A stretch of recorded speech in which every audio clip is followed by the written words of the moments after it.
நாமம் உயரணுமே, அரசு வரணுமே, விருப்பம் நடக்கணுமே, நாமம் உயரணுமே, அரசு வரணுமே, விருப்பம் நடக்கணுமே. அப்பா பிதாவே, அப்பா அப்பா பிதாவே, அப்பா அப்பா பிதாவே, அப்பா அப்பா பிதாவே, அப்பா அப்பா பிதாவே, அப்பா அப்பா பிதாவே, அப்பா அப்பா பிதாவே, அப்பா அப்பா பிதாவே, அப்பா நாமம் உயரணுமே, அரசு வரணுமே, விருப்பம் நடக்கணுமே, நாமம் உயரணுமே, அரசு வரணுமே, விருப்பம் நடக்கணுமே. அப்பா பிதாவே, அப்பா அப்பா பிதாவே, அப்பா அப்பா அப்பா அப்பா பிதாவே, இயேசுயா உமக்கு நன்றி. ஆண்டவரே, உம்முடைய நாமம் உயரட்டும் ஆண்டவரே, உம் அரசு வரட்டும் ஆண்டவரே, உங்க சித்தம் நிறைவேறட்டும் ஆண்டவரே, உங்க சித்தம் நிறைவேறுவதற்காக நாங்கள் காத்திருக்கிறோம் ஆண்டவரே. கர்த்தர் எங்களை வணைந்து வழிநடத்தும், கர்த்தர் எங்களை வணைந்து வழிநடத்தி காத்துக்கொள்ளும். உடைய தெய்வீக கிருபை எங்களை அதிகமாய் தாக்கும்படியாக நாங்கள் ஜெபம் பண்ணுகிறோம். உடைய தெய்வீக பிரசன்னம் எங்களை அதிகமாய் தாக்கும்படியாக நாங்கள் ஜெபம் பண்ணுகிறோம். உங்க கருத்தில் எங்களை முற்றுமுடிய ஒப்பு கொடுக்கிறோம். உங்க கருத்தில் முழுவதுமாக எங்களை தாழ்த்தி வெறுமையாக்க அர்ப்பணிக்கிறோம் ஆண்டவரே, அர்ப்பணிக்கிறோம். இயேசுவின் நாமத்தில், இயேசுவின் நாமத்தில் இந்த நாளில் நடக்கிற ஆண்டவரே, இந்த 3 ஆராதனைகளிலும் உடைய மகிமை வெளிப்படுவதாக, உங்க பிரசன்னம் வெளிப்படுவதாக, உங்க கிருபை வெளிப்படுவதாக. இயேசு ரட்சகர் நாமத்தில் ஜெபிக்கிறோம் நல்ல பிதாவே, ஆமென் ஆமென் ஆமென். ஹல்லேலூயா. ஆண்டவருடைய நல்ல நாமம் மகிமைப்படுவதாக. இந்த காலை வேளையிலே தேவனை பாடி துதிக்க ஆராதிக்க ஆண்டவர் நமக்கு கொடுத்த நல்ல தருணத்துக்காக கர்த்தரை துதிக்கிறேன். ஆண்டவர் படைத்த வெற்றியின் நாள் இது. இன்று அகமகிழ்வோம், அக்களிப்போம், அல்லேலூயா பாடுவோம் என்கிற பாடலை பாடி ஆண்டவருடைய நாமத்தை நாம் ஒருமித்து மகிமைப்படுத்துவோமாக. ஆண்டவர் படைத்த வெற்றியின் நாள் இது. Praise God.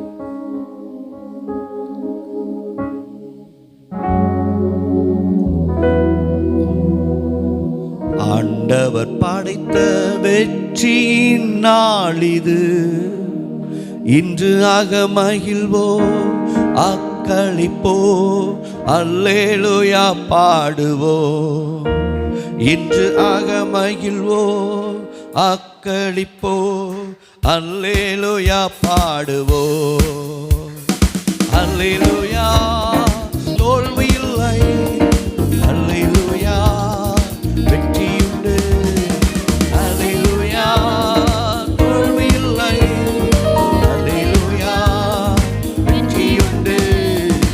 ஆண்டவர் படைத்த வெற்றியின் நாளிது, இன்று ஆக மகிழ்வோம், அக்களிப்போம், அல்லேலூயா பாடுவோம். இன்று ஆக மகிழ்வோம், அக்களிப்போம், அல்லேலூயா பாடுவோம். எனக்கு உதவிடும் எனது ஆண்டவர் என் பக்கம் இருக்கிறார். எனக்கு உதவிடும் எனது ஆண்டவர் என் பக்கம் இருக்கிறார். உலக மனிதர்கள் எனக்கு எதிராக என்ன செய்ய முடியும்? உலக மனிதர்கள் எனக்கு எதிராக என்ன செய்ய முடியும்? தோல்வி இல்லை எனக்கு, வெற்றி பவனி செல்வேன். தோல்வி இல்லை நமக்கு, வெற்றி பவனி செல்வோம். ஆண்டவர் படைத்த வெற்றியின் நாளிது, இன்று ஆக மகிழ்வோம், அக்களிப்போம், அல்லேலூயா பாடுவோம். இன்று ஆக மகிழ்வோம், அக்களிப்போம், அல்லேலூயா பாடுவோம். எனது ஆற்றலும் எனது பாடலும் எனது மீட்புமானார். எனது ஆற்றலும் எனது பாடலும் எனது மீட்புமானார்.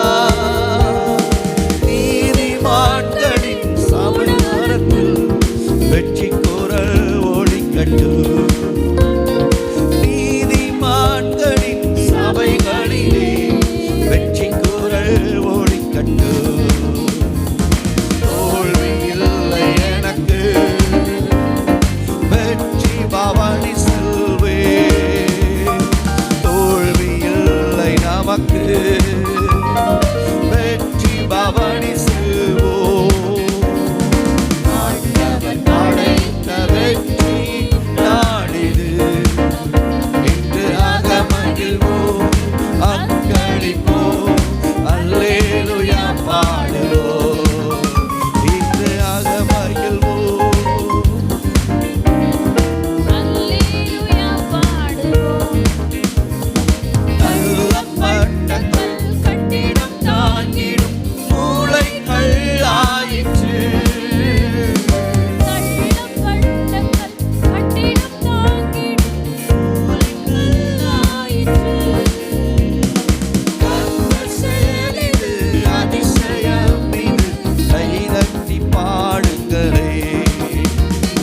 கர்த்தர் செயலிது அதிசயம் இது, கைதட்டி பாடுங்களே. தோல்வி இல்லை எனக்கு, வெற்றி பவனி செல்வேன். தோல்வி இல்லை நமக்கு, வெற்றி பவனி செல்வோம். ஆண்டவர் படைத்த வெற்றி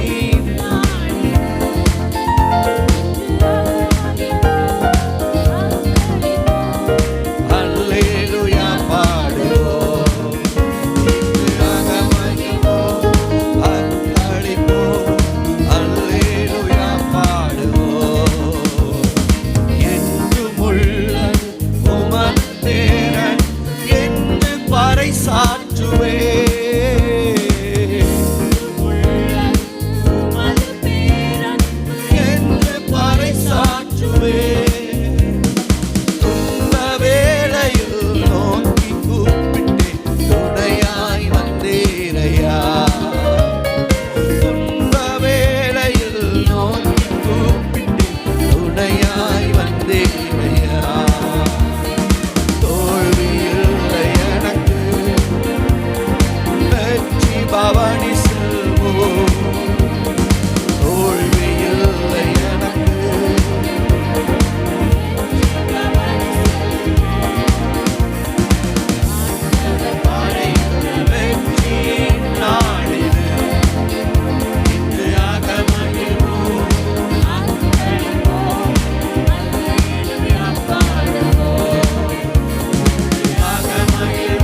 நானும் என் வீட்டாருமோ வென்றால் கர்த்தரையே சேவிப்போம். ஆண்டவர் குடும்பமாய் கர்த்தரை சேவிக்கிறதை அவர் மிகுந்த பாக்கியமாக நமக்கு அதை வாய்க்க பண்ணியிருக்கிறார். எனவே இந்த காலை வேளையிலே நீயும் சேவிப்பாயா? இது யோசுவா சொல்லுகிறதான ஒரு ஸ்டேட்மெண்ட். யோசுவானாவே அவர் ஒரு நல்ல டிசிஷன் எடுக்கிறவர். நானும் என் வீட்டாருமா வென்றால் கர்த்தரையே சேவிப்போம் அப்படின்னு சொல்லி ஒரு நல்ல டிசிஷன் எடுத்த ஒரு மனிதன். இன்றைக்கி நல்ல ஒரு டிசிஷன் தேவை, குடும்பங்களுக்கு ஒரு நல்ல தீர்மானம் தேவை. எனவே இந்த பாடல் நம்ம எல்லாரும் சேர்ந்து பாடப்போகிறோம். கர்த்தரையே சேவிப்பது ஆகாததென்று கண்டால் யாரை நீ சேவிப்பாய் என்பதை இன்றே நீ தீர்மானம் செய்வாய் என்று நாம் பாடி ஆண்டுடைய நாமத்தை மகிமைப்படுத்த போகிறோம். Praise the Lord. நானும் என் வீட்டாருமோ வென்றால் கர்த்தரையே சேவிப்போ, நீயும் சேவிப்பாயா? நீயும் சேவிப்பாயா?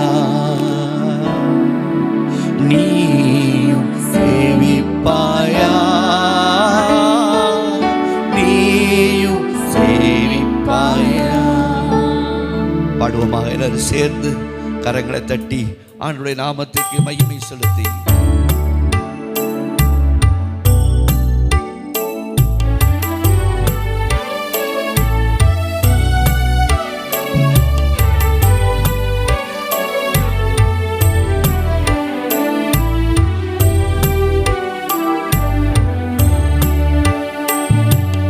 நானும் என் வீட்டாருமோ வென்றால் கர்த்தரையே சேவிப்போ, நீயும் சேவிப்பாயா? நீயும் சேவிப்பாயா? மீண்டும் ஒரு முறை. நானும் என் வீட்டாருமோ வென்றால் கர்த்தரையே சேவிப்போ, நீயும் சேவிப்பாயா? நீயும் சேவிப்பாயா?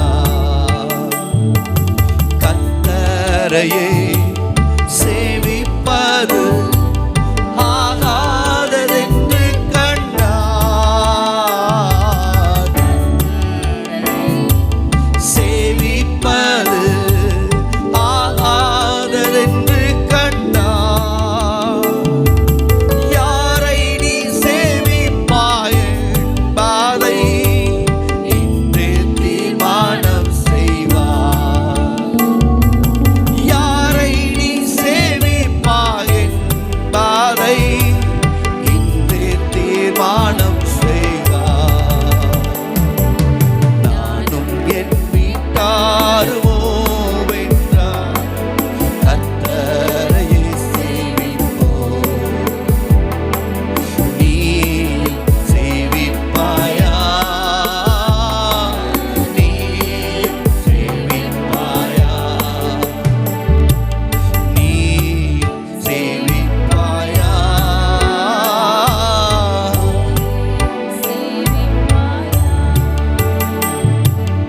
அடிமையான நம்மையுமே தேவாதி தேவன் மீட்டார்.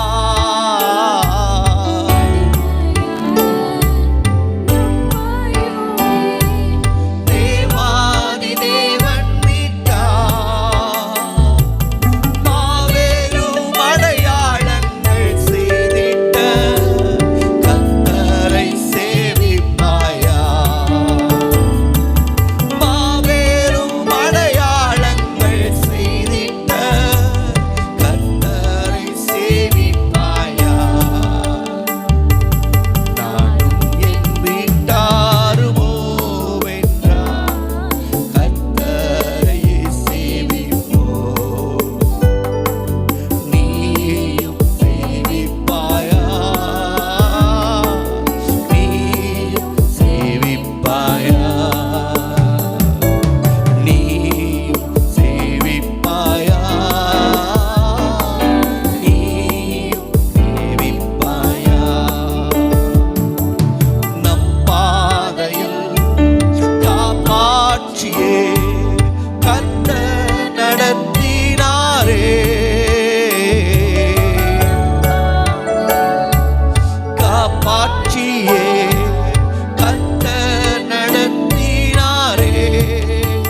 கர்த்தரை சேவிப்பது எவ்வளவு பாக்கியம்.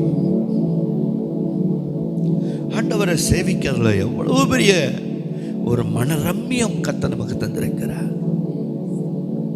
அன்பு என்னுடைய பிள்ளைகளே, கர்த்தருக்குள் வாழ்வது எவ்வளவு ஆசீர்வாதமானது. நமக்கு எவ்வளவு பெரிய ஸ்லாக்கியத்தை கர்த்தர் தந்திருக்கிறார். கர்த்தரை ஆராதிக்கலாமா? நாம் யாவரும் எழுந்து நின்று, உண்மையாகவே இது பாக்கியம் நமக்கு. இப்படிப்பட்ட காரியம் இந்த உலகத்தில் ஆண்டவர் ஆராதிக்க எவ்வளவு பாக்கியம், எவ்வளவு பாக்கியம்.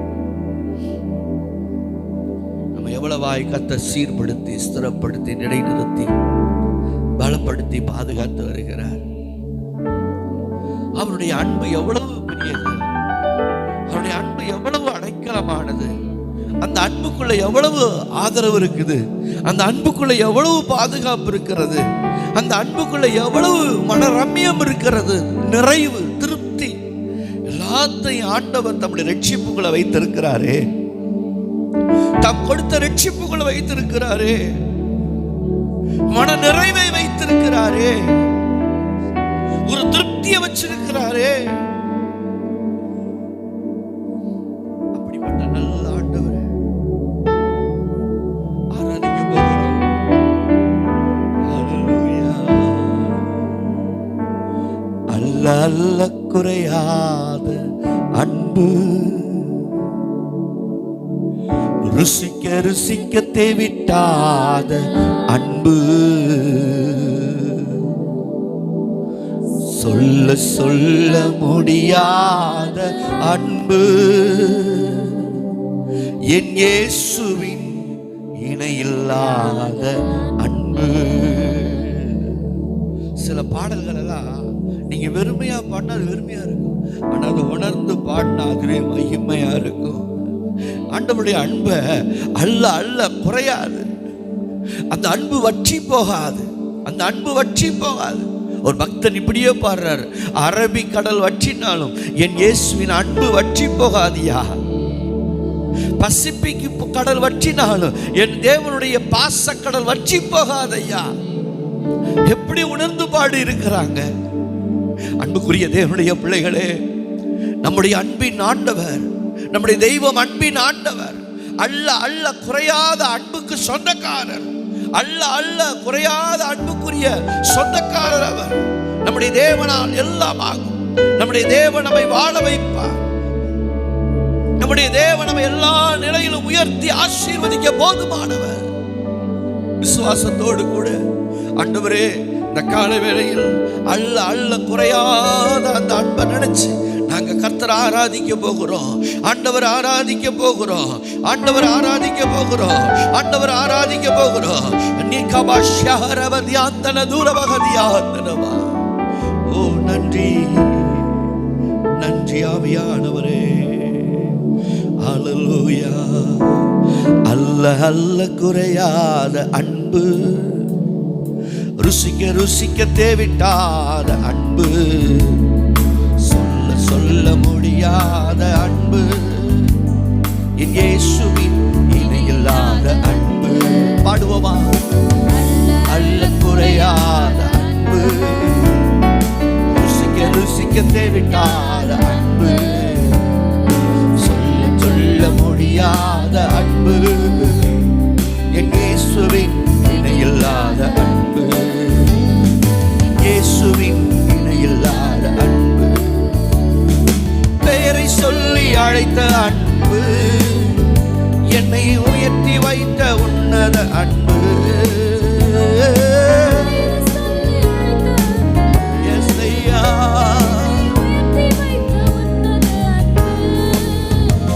என்னை கவர்ந்து கொண்ட இயேசுவின் அன்பு, என்னை கவர்ந்து கொண்ட இயேசுவின் அன்பு,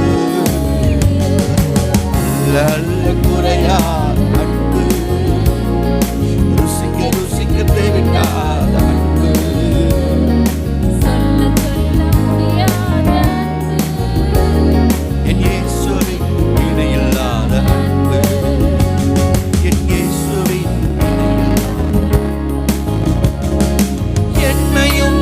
அபிஷேகித்த அன்பு, என்னை அதிசயமாய் நடத்தின அன்பு, என்னையும் அபிஷேகித்த அன்பு, என்னை அதிசயமாய் நடத்தின அன்பு, என்னை கவர்ந்து கொண்ட இயேசுவின் அன்பு, என்னை கவர்ந்து கொண்ட இயேசுவின் அன்பு, அள்ள அள்ள குறையாத அன்பு, ருசிக்க ருசிக்க தேவிட்டாத அன்பு, சொல்ல சொல்ல முடியாத அன்பு, என் இயேசுவின் இணையில்லாத அன்பு, என் இயேசுவின் இணையில்லாத அன்பு, என்னையும் நினைத்த அன்பு, என்னை கைவிடாமல் நடத்திய அன்பு, என்னையும் நினைத்த அன்பு, என்னை கைவிடாமல் நடத்திய அன்பு, கவர்ந்து கொண்ட இயேசுவின் அன்பு, ஆண்களே, என்னை கவர்ந்து கொண்ட, என்னை அழைத்து கொண்ட என் இயேசுவின் அன்பு, இயேசையா,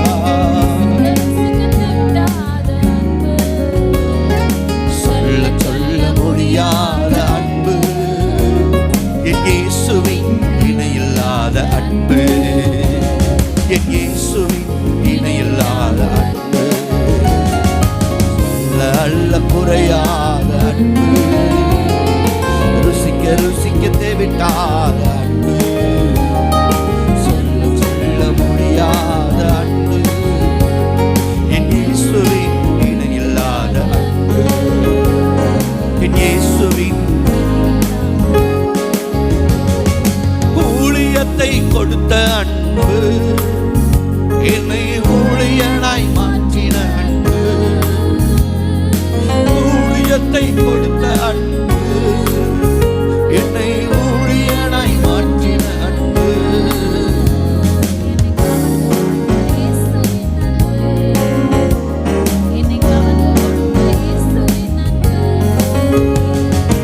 அல்ல அல்ல குறையாத குறையாத அன்பு, இந்த அன்பு வற்றி போகாத அன்பு, அன்பு, Yes. இயேசுவின் இணையில்லாத அன்பு, என் இயேசுவின் இணையில்லாத அன்பு, என் இயேசுவின் இணையில்லாத அன்பு, என்னை கவர்ந்து கொண்ட இயேசுவின் அன்பு, என்னை கவர்ந்து கொண்ட இயேசுவின் அன்பு, என் வாழ்வில் எனக்கு பெரிதான மேன்மையை கொண்டு வந்த அன்பு, ஓ இயேசுவே, உமக்கு நன்றி, நன்றி ஆவியானவரே. நம்மளை புரிஞ்சுக்கிட்ட அன்புங்க, நம்முடைய உணர்வுகளையும் உணர்ச்சிகளையும் கூட இந்த தெய்வம் நம்மளை புரிஞ்சுக்கிட்டார்களவா. சகையு இயேசுவை காண வாஞ்சையா இருக்கிறார்கிறத தெரிஞ்சுக்கிட்டதுனால அங்க இங்க ஓடி பார்க்கிறான். அவன் குள்ளனா இருந்ததுனால இயேசுவை பார்க்க முடியல. கடைசியில அவனுக்கு ஒரு யோசனை, இயேசு வர்ற பாதையை கண்டுபிடிச்சு இந்த பாதையில தான் இயேசு வரப்போறார் என்று சொல்லி அறிந்து அவர் வருகிற பாதையிலே இருக்கிற ஒரு காட்டத்தி மரத்தில் ஏறி அமர்ந்து கொண்டான். அந்த வாஞ்சையை கண்ணோக்கி பார்த்த அன்பு. இயேசு பார்த்த, நீ என்னைய இப்படியா தேடுற, என்னைய நீ இப்படியா வாஞ்சிக்கிற, கவலைப்படாத, இன்னைக்கு நான் உன் வீட்டில் தங்க போறேன். உணர்வுகளையும் உணர்ச்சிகளையும் புரிந்து கொண்ட அன்பு, உணர்வுகளையும் உணர்ச்சிகளையும் புரிந்து கொண்ட அன்பு. இன்னைக்கு சில நேரங்கள்ல நம்முடைய உணர்வுகளையும் உணர்ச்சிகளையும் நம்ம வீட்டில் இருக்கிறவங்க கூட அரிச்சிக்க மாட்டாங்க. ஆனா இந்த இயேசுவோ நம்மளை புரிந்து கொண்டார், நம்மளை அறிந்து கொண்டார். நம்முடைய செயல்கள் எல்லாம், வீட்டில் இருக்கிற காயப்படுத்துறவங்களே சில நேரத்துல காயப்படுத்துவாங்க. என்ன நீங்க எப்படி இருக்கிறீங்க? ஆனா ஒரு நாளும் நம்ம மேல கோபப்படாத, மார்போடு அணைத்துக் கொள்கிற நல்ல ஒரு தாய் உள்ளம் கொண்ட ஒரு தகப்பன் நமக்கு இருக்கிறா. ஒரு தாய் உள்ளம் கொண்ட தகப்பன் நமக்கு இருக்கிறா. அந்த அன்புக்கு இணை இல்ல. அந்த அன்புக்கு இணை இல்ல. இந்த உலகத்துல அந்த அன்புக்கு வேற ஒரு இணையே இல்ல.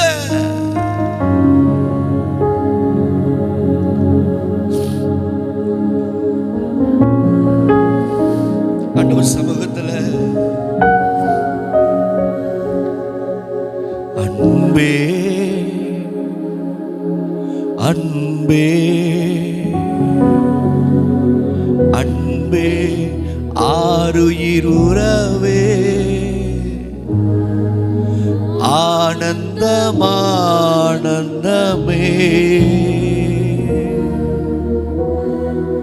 அன்பே அன்பே என் ஆருயிர் உறவே, ஆனந்தம் ஆனந்தமே. அந்த அன்பை நினைக்கும் போதெல்லாம் எங்களுக்கு இந்த ஆராதனை ஒரு பெரிய ஆனந்தம். இந்த பாட்டுக்கார் சொல்றாரு, ஒரு நாள் உம் தயையை நான் கண்டேன், அந்நாளிலிருந்து அந்த அன்பை நெருக்கி வருது. ஒவ்வொரு நாளும் அந்த அன்பை நெருக்கி நடத்தி கொண்டிருக்கிறது அல்லவா?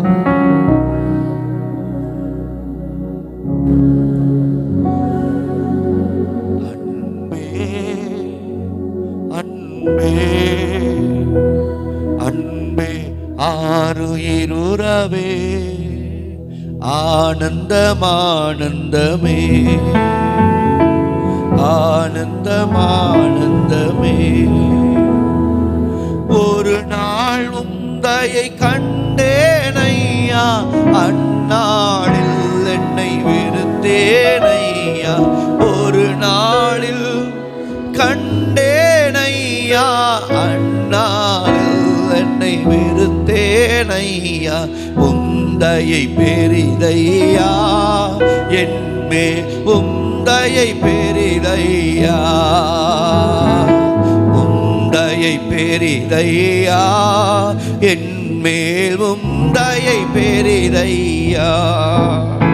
அன்பே அன்பே அன்பே ஆருயிருவே ஆனந்தமானந்தமே ஆனந்தமானந்தமே.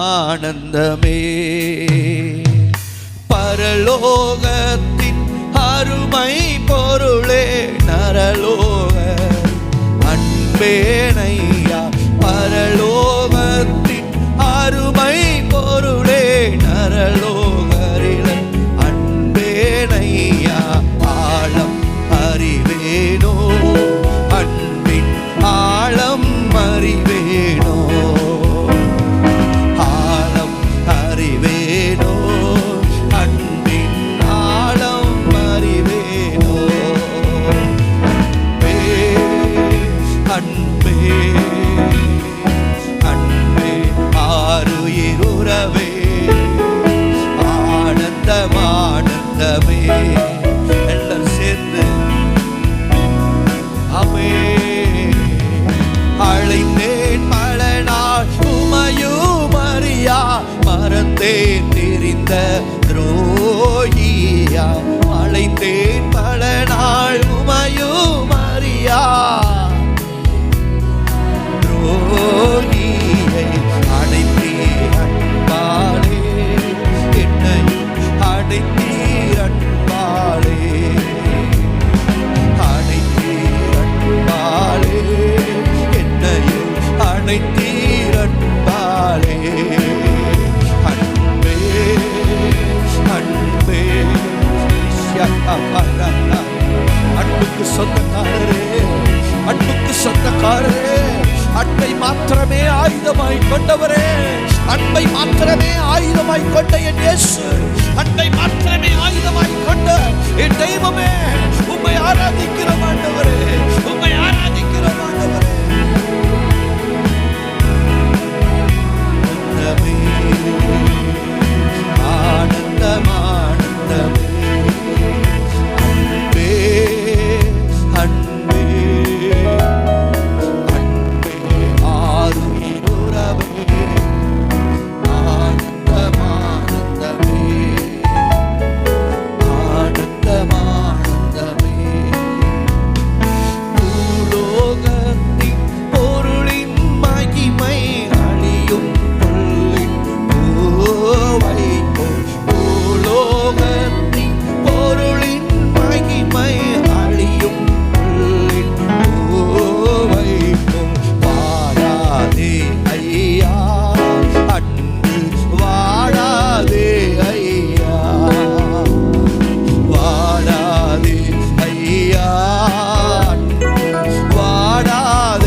அன்பே,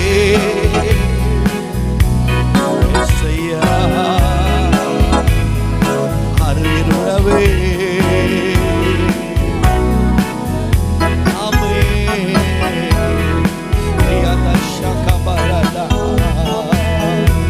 உள்ளத்தின் ஆழத்திலிருந்து கர்த்தர் ஆராதிப்போமாக. அன்புக்கு சொந்தமான தெய்வத்தை ஆராதிப்போம், அன்பின் தெய்வத்தை ஆராதிப்போம், ஆதரிக்கும் தெய்வத்தை ஆராதிப்போம், மனதுருக்கத்தின் தெய்வத்தை ஆராதிப்போம், நம்மேல் கிருபையாய் இருக்கிற தெய்வத்தை ஆராதிப்போம், நம்மேல் இரக்கமாய் இருக்கிற தெய்வத்தை ஆராதிப்போம். நம்மேல் இரக்கமாய் இருக்கிற தெய்வம், நம்மேல் இரக்கமாய் இருக்கிறவர் அவர். நன்றி ஆவியானவரே,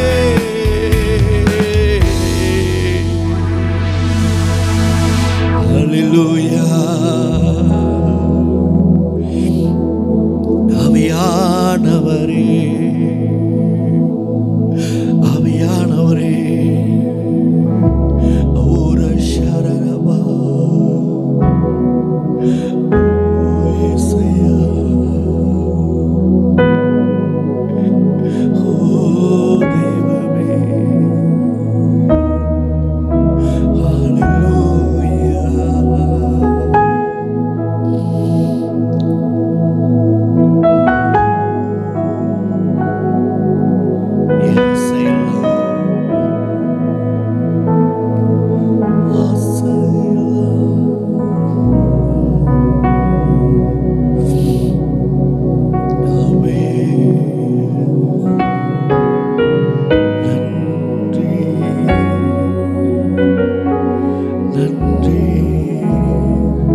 அன்புக்குரியவர்களே, இந்த காலை வேளையிலே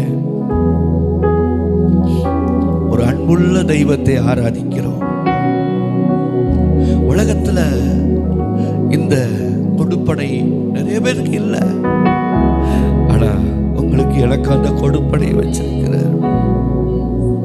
அதனாலதான் வசனத்தில் அழகா சொல்ல, இந்த சீரை பெற்ற ஜனம் பாக்கியம் உள்ளது. இந்த சீரை பெற்ற ஜனம், இந்த பொக்கிஷத்தை பெற்ற ஜனம் பாக்கியம் உள்ளது. அவர் வேற எந்த ஜாதிக்கும் இப்படி செய்வதில்லை. அவர் வேற எந்த ஜாதிக்கும் இப்படி செய்வதில்லை. அவர் வேற எந்த ஜாதிக்கும் இப்படி செய்வதில்லை. அவருடைய நாமம் தரிக்கப்பட்ட பிள்ளைகளுக்குத்தான் இந்த அன்பை அவர் பகிர்ந்து அளிக்கிறார். ஆண்டவர் சமூகத்தில் அப்படியே முழங்கால் படியிட்டு, ஆண்டவரே உங்க அன்புக்காக நன்றி அப்பா, உங்க அன்புக்காக நன்றி சொல்லுகிறோம், உங்க இரக்கத்துக்காக நன்றி சொல்லுகிறோம், உங்க தயவுக்காக நன்றி சொல்லுகிறோம்.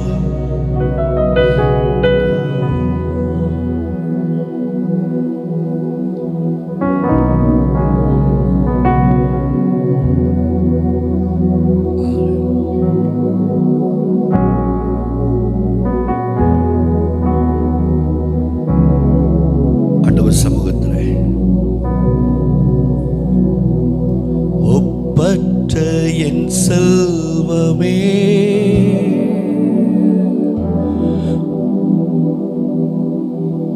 ஆண்டவர் சமூகத்தில் உம்மை நான் ஆதாயமாக்க எனக்கு கிடைச்ச ஒரு ஒப்பற்ற செல்வம், எனக்கு கிடைச்ச ஒரு ஒப்பற்ற செல்வம், எனக்கு கிடைச்ச ஒப்பற்ற செல்வம். எத்தனை பேர் உணர்ந்து, எத்தனை பேர் உணர்ந்து சொல்ல போறோம், ஆண்டவரே எனக்கு கிடைத்த ஒப்பற்ற செல்வம், எனக்கு கிடைத்த ஒப்பற்ற செல்வம். உலகத்துல எத்தனையோ மக்களுக்கு கிடைக்காத,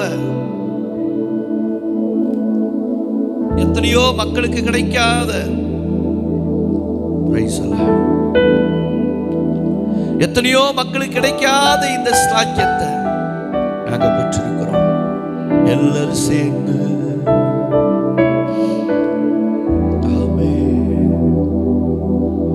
உம்மை உம்மை நான் ஆதாயமாக்கவும் உம்மோடு ஒன்றாகவோ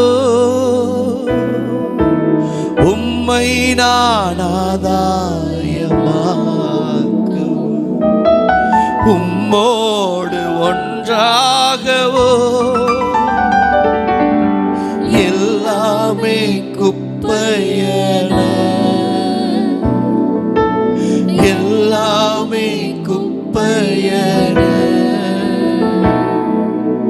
என்னாலும் கருதுகிறேன் நான் என்னாலும் கருதுகிறேன்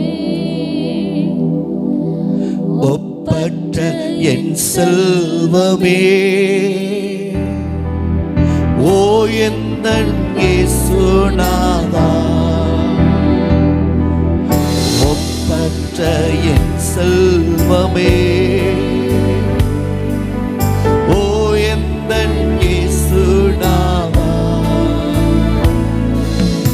உம்மை நான் உறவாட உம் பாதமோடி வந்தேன் நான் பாதமோடி வந்தேன் என் விருப்பம் எல்லாமே உனக்கு சொல்லுமா இயேசுவே நீதானன்றோ என் விருப்பம் எல்லாமே இயேசுவே நீதானன்றோ உமது மகிமை ஒன்றே உமது மகிமை ஒன்றே உள்ளத்தின் ஏக்கமையா உள்ளத்தின் ஏக்கமையா ஒப்பற்ற என் செல்வமே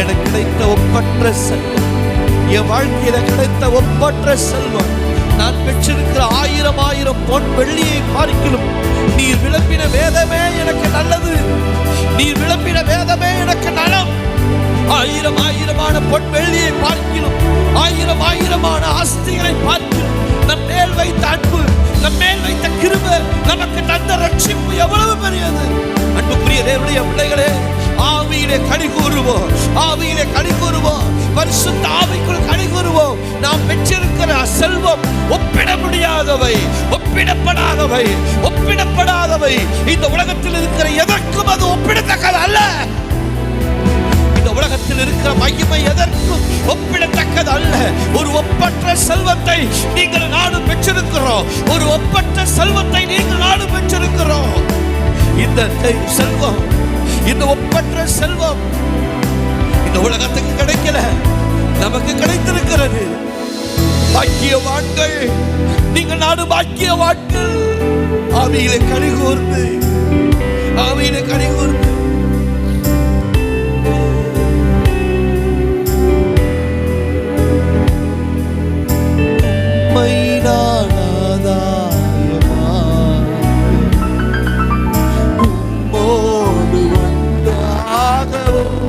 அந்த ஒப்பற்ற செல்வத்திற்குள்ள ஆதாயமா உம்மோடு ஒன்றாகவும் எல்லாமே உம்மையென எல்லாமே உம்மையென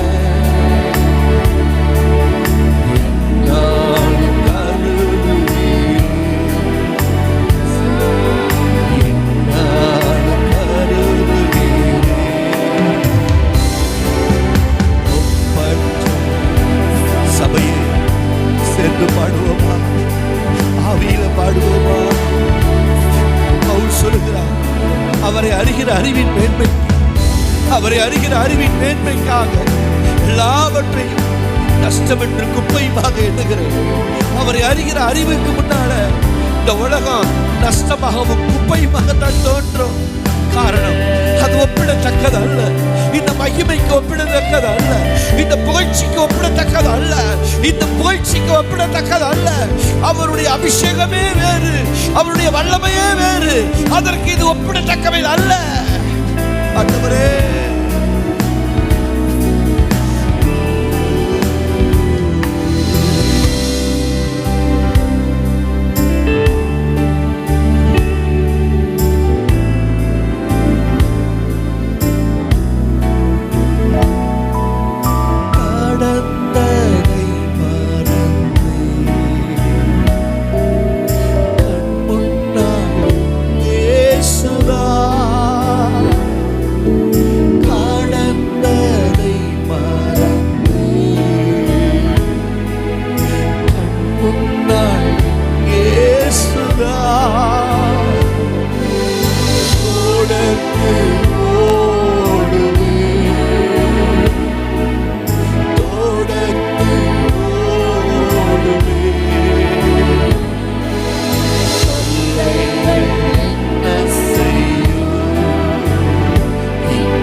என் வாழ்க்கையின் குறிக்கோள், என் வாழ்க்கையின் குறிக்கோள், என் லட்சியம்.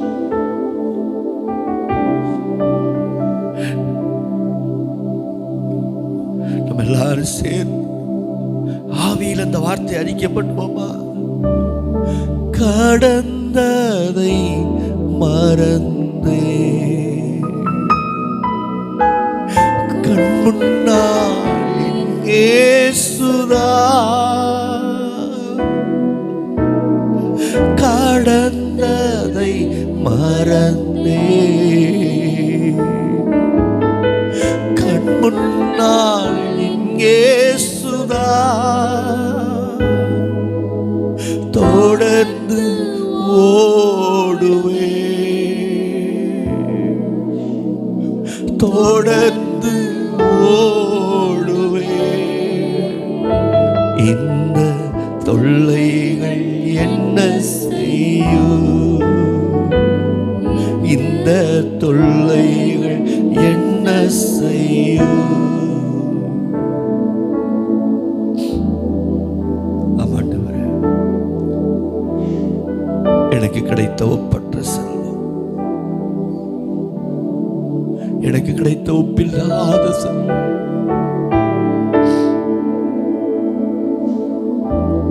செல்வத்துக்காக நன்றி, இந்த அன்புக்காக நன்றி, இந்த இரக்கத்துக்காக நன்றி. தொடர்ந்து உங்க பிரசன்னம் எங்களோடு கூட இருக்கட்டும். இயேசுவின் நாமத்தில் ஜெபிக்கிறோம் நல்ல பிதாவே, ஆமென், ஆமென். ஆண்டவருடைய பரிசுத்த நாமத்துக்கு மகிமை உண்டாகட்டும். கடந்த வாரம் நாம் ஆண்டவருடைய வார்த்தையை கேட்டோம். கடந்த 2வது ஆராதனையில் போன வாரத்தினுடைய செய்தி ஞாபகம் இருக்கா? யாருக்காவது கேட்டீங்களா? யூடியூப்பில் வரலை, அதனால் பெரிய வாய்ப்பு உங்களுக்கு ஞாபகம் இருக்கும்னு நினைக்கிறேன். ஒரு குடும்பத்தை குறித்து ஆண்டவருடைய வார்த்தையை பிரசங்கம் பண்ணேன். ஒரு குடும்பம் என்றால் என்ன என்பதை குறித்து 3 காரியம் பிரசங்கம் பண்ணோம். ஞாபகம் இருக்குதா? ஒரு குடும்பம் என்பது, திருமணம் என்பது முதல் காரியம்.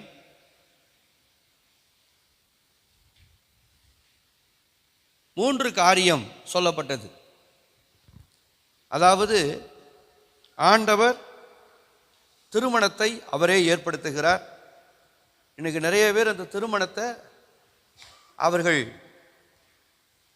பல விதங்களில் அதை நினைத்து அதை வித்தியாசமாக அதை கையில் எடுத்து வாழ்க்கையிலே சிரமங்களையும் கண்ணீரோடும் வாழ்கிற நாட்களை நாம் பார்க்கிறோம்.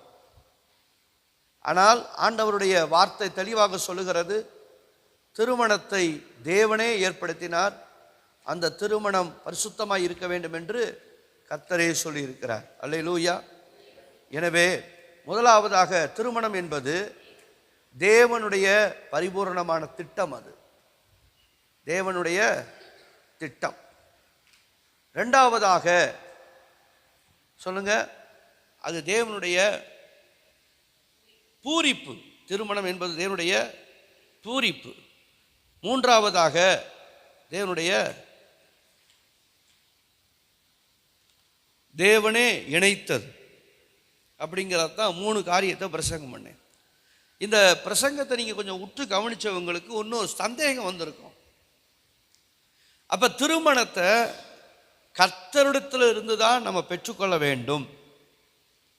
ஆண்டவர் தான் நம்முடைய வாழ்க்கையிலே இணைத்து வைக்கிறார் அப்படிங்கிறத நான் சொன்னதுனால உங்களுக்கு ஒரு சந்தேகம் வந்திருக்கும். என்ன சந்தேகம்?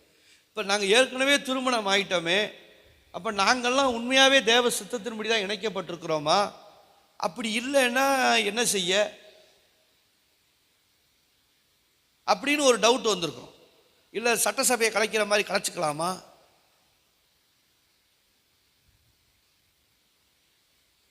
ஏன்னா 5 ஆண்டுக்கு ஒரு முறை சட்டசபையை கலைப்பாங்க பார்த்தீங்களா? அது மாதிரி சட்டசபையை கலைக்கிற மாதிரி கலைச்சு மறுபடியும் ஃபர்ஸ்ட்ல இருந்து எலெக்ஷனை வைப்போமா? ஏன்னா அப்படி ஒரு டவுட் வரும் பார்த்தீங்களா? ஏன்னா எங்கள்கிட்ட வந்திருக்குது. அப்போ திருமணங்கிறது ஆண்டவர் தான் ஏற்படுத்தணும்னு சொல்லிட்டீங்க. இப்போ தான் எங்களுக்கு இந்த தெளிவு எங்களுக்கு லேட்டாக கிடைக்குது. ஏற்கனவே நாங்கள் லவ் பண்ணி அப்படி இப்படின்னு கல்யாணம் பண்ணிட்டோம். இப்போ நாங்கள் வாழ்க்கை வச்சிருக்கிறது எங்களுடைய குடும்பம் உண்மையாகவே தேவனுக்குரியதானாங்கிறது எங்களுக்கு தெரியலை. அதனால் இப்போ எப்படி எங்கள் லைஃப்பை நாங்கள் எப்படி கண்டினியூ பண்ணுறது? நான் சொல்ல கேள்வி உங்களுக்கு புரியுதா? ஏன்னா நான் அந்த பிரசங்கத்தை பண்ணால் இந்த பிரசங்கத்துக்கு நான் பதில் சொல்லி ஆக வேண்டியிருக்குது. லைஃப்பை எப்படி நான் கண்டினியூ பண்ண முடியும்? ஏன்னா பாஸ்டர் அப்படி சொல்லிட்டாரு, தேவ சித்தம் உள்ள மணமகன், தேவ சித்தம் உள்ள ஒரு மணமகள் சொல்லிட்டாரு. இப்போ தான் எனக்கு தெரியுது. ஏன்னா இப்போ தான் என் வாழ்க்கையில் நடக்கிற பிரச்சனையெல்லாம் பார்க்கும்போது, அப்போ நம்ம தேவ சித்தம் இல்லாமல் தான் கல்யாணம் பண்ணிட்டோமோ? அப்போ என்ன செய்ய? அப்போ நம்ம கடைசியில் நம்ம வேணா கலைச்சிருவோம் அப்படின்னு தயவு செய்து அப்படி நினைச்சிடக்கூடாது.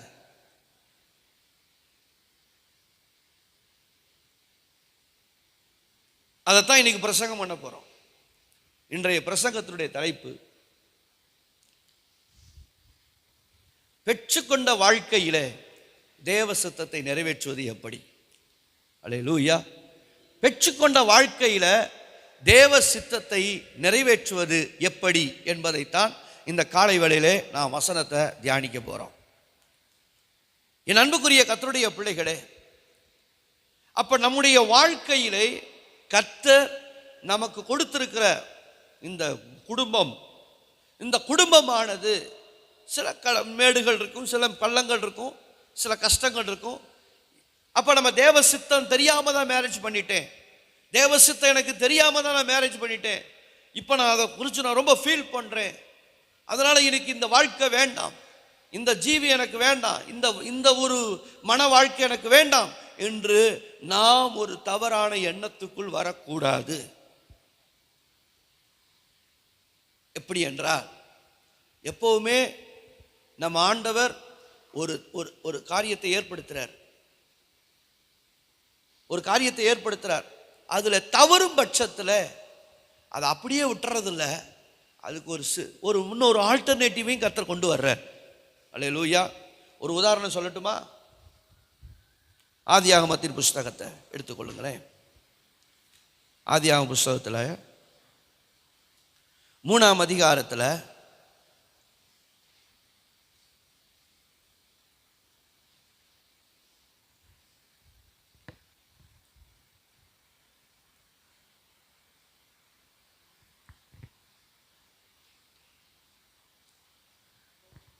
வாசிக்கலாமா?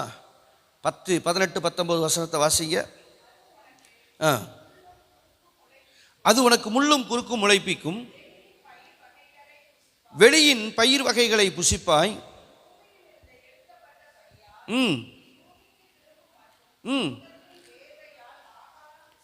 நீ பார்த்தீங்கன்னா உன்னுடைய முகத்தின் வேர்வையால் ஆகாரம் புசிப்பாய். அடுத்த வசனம்.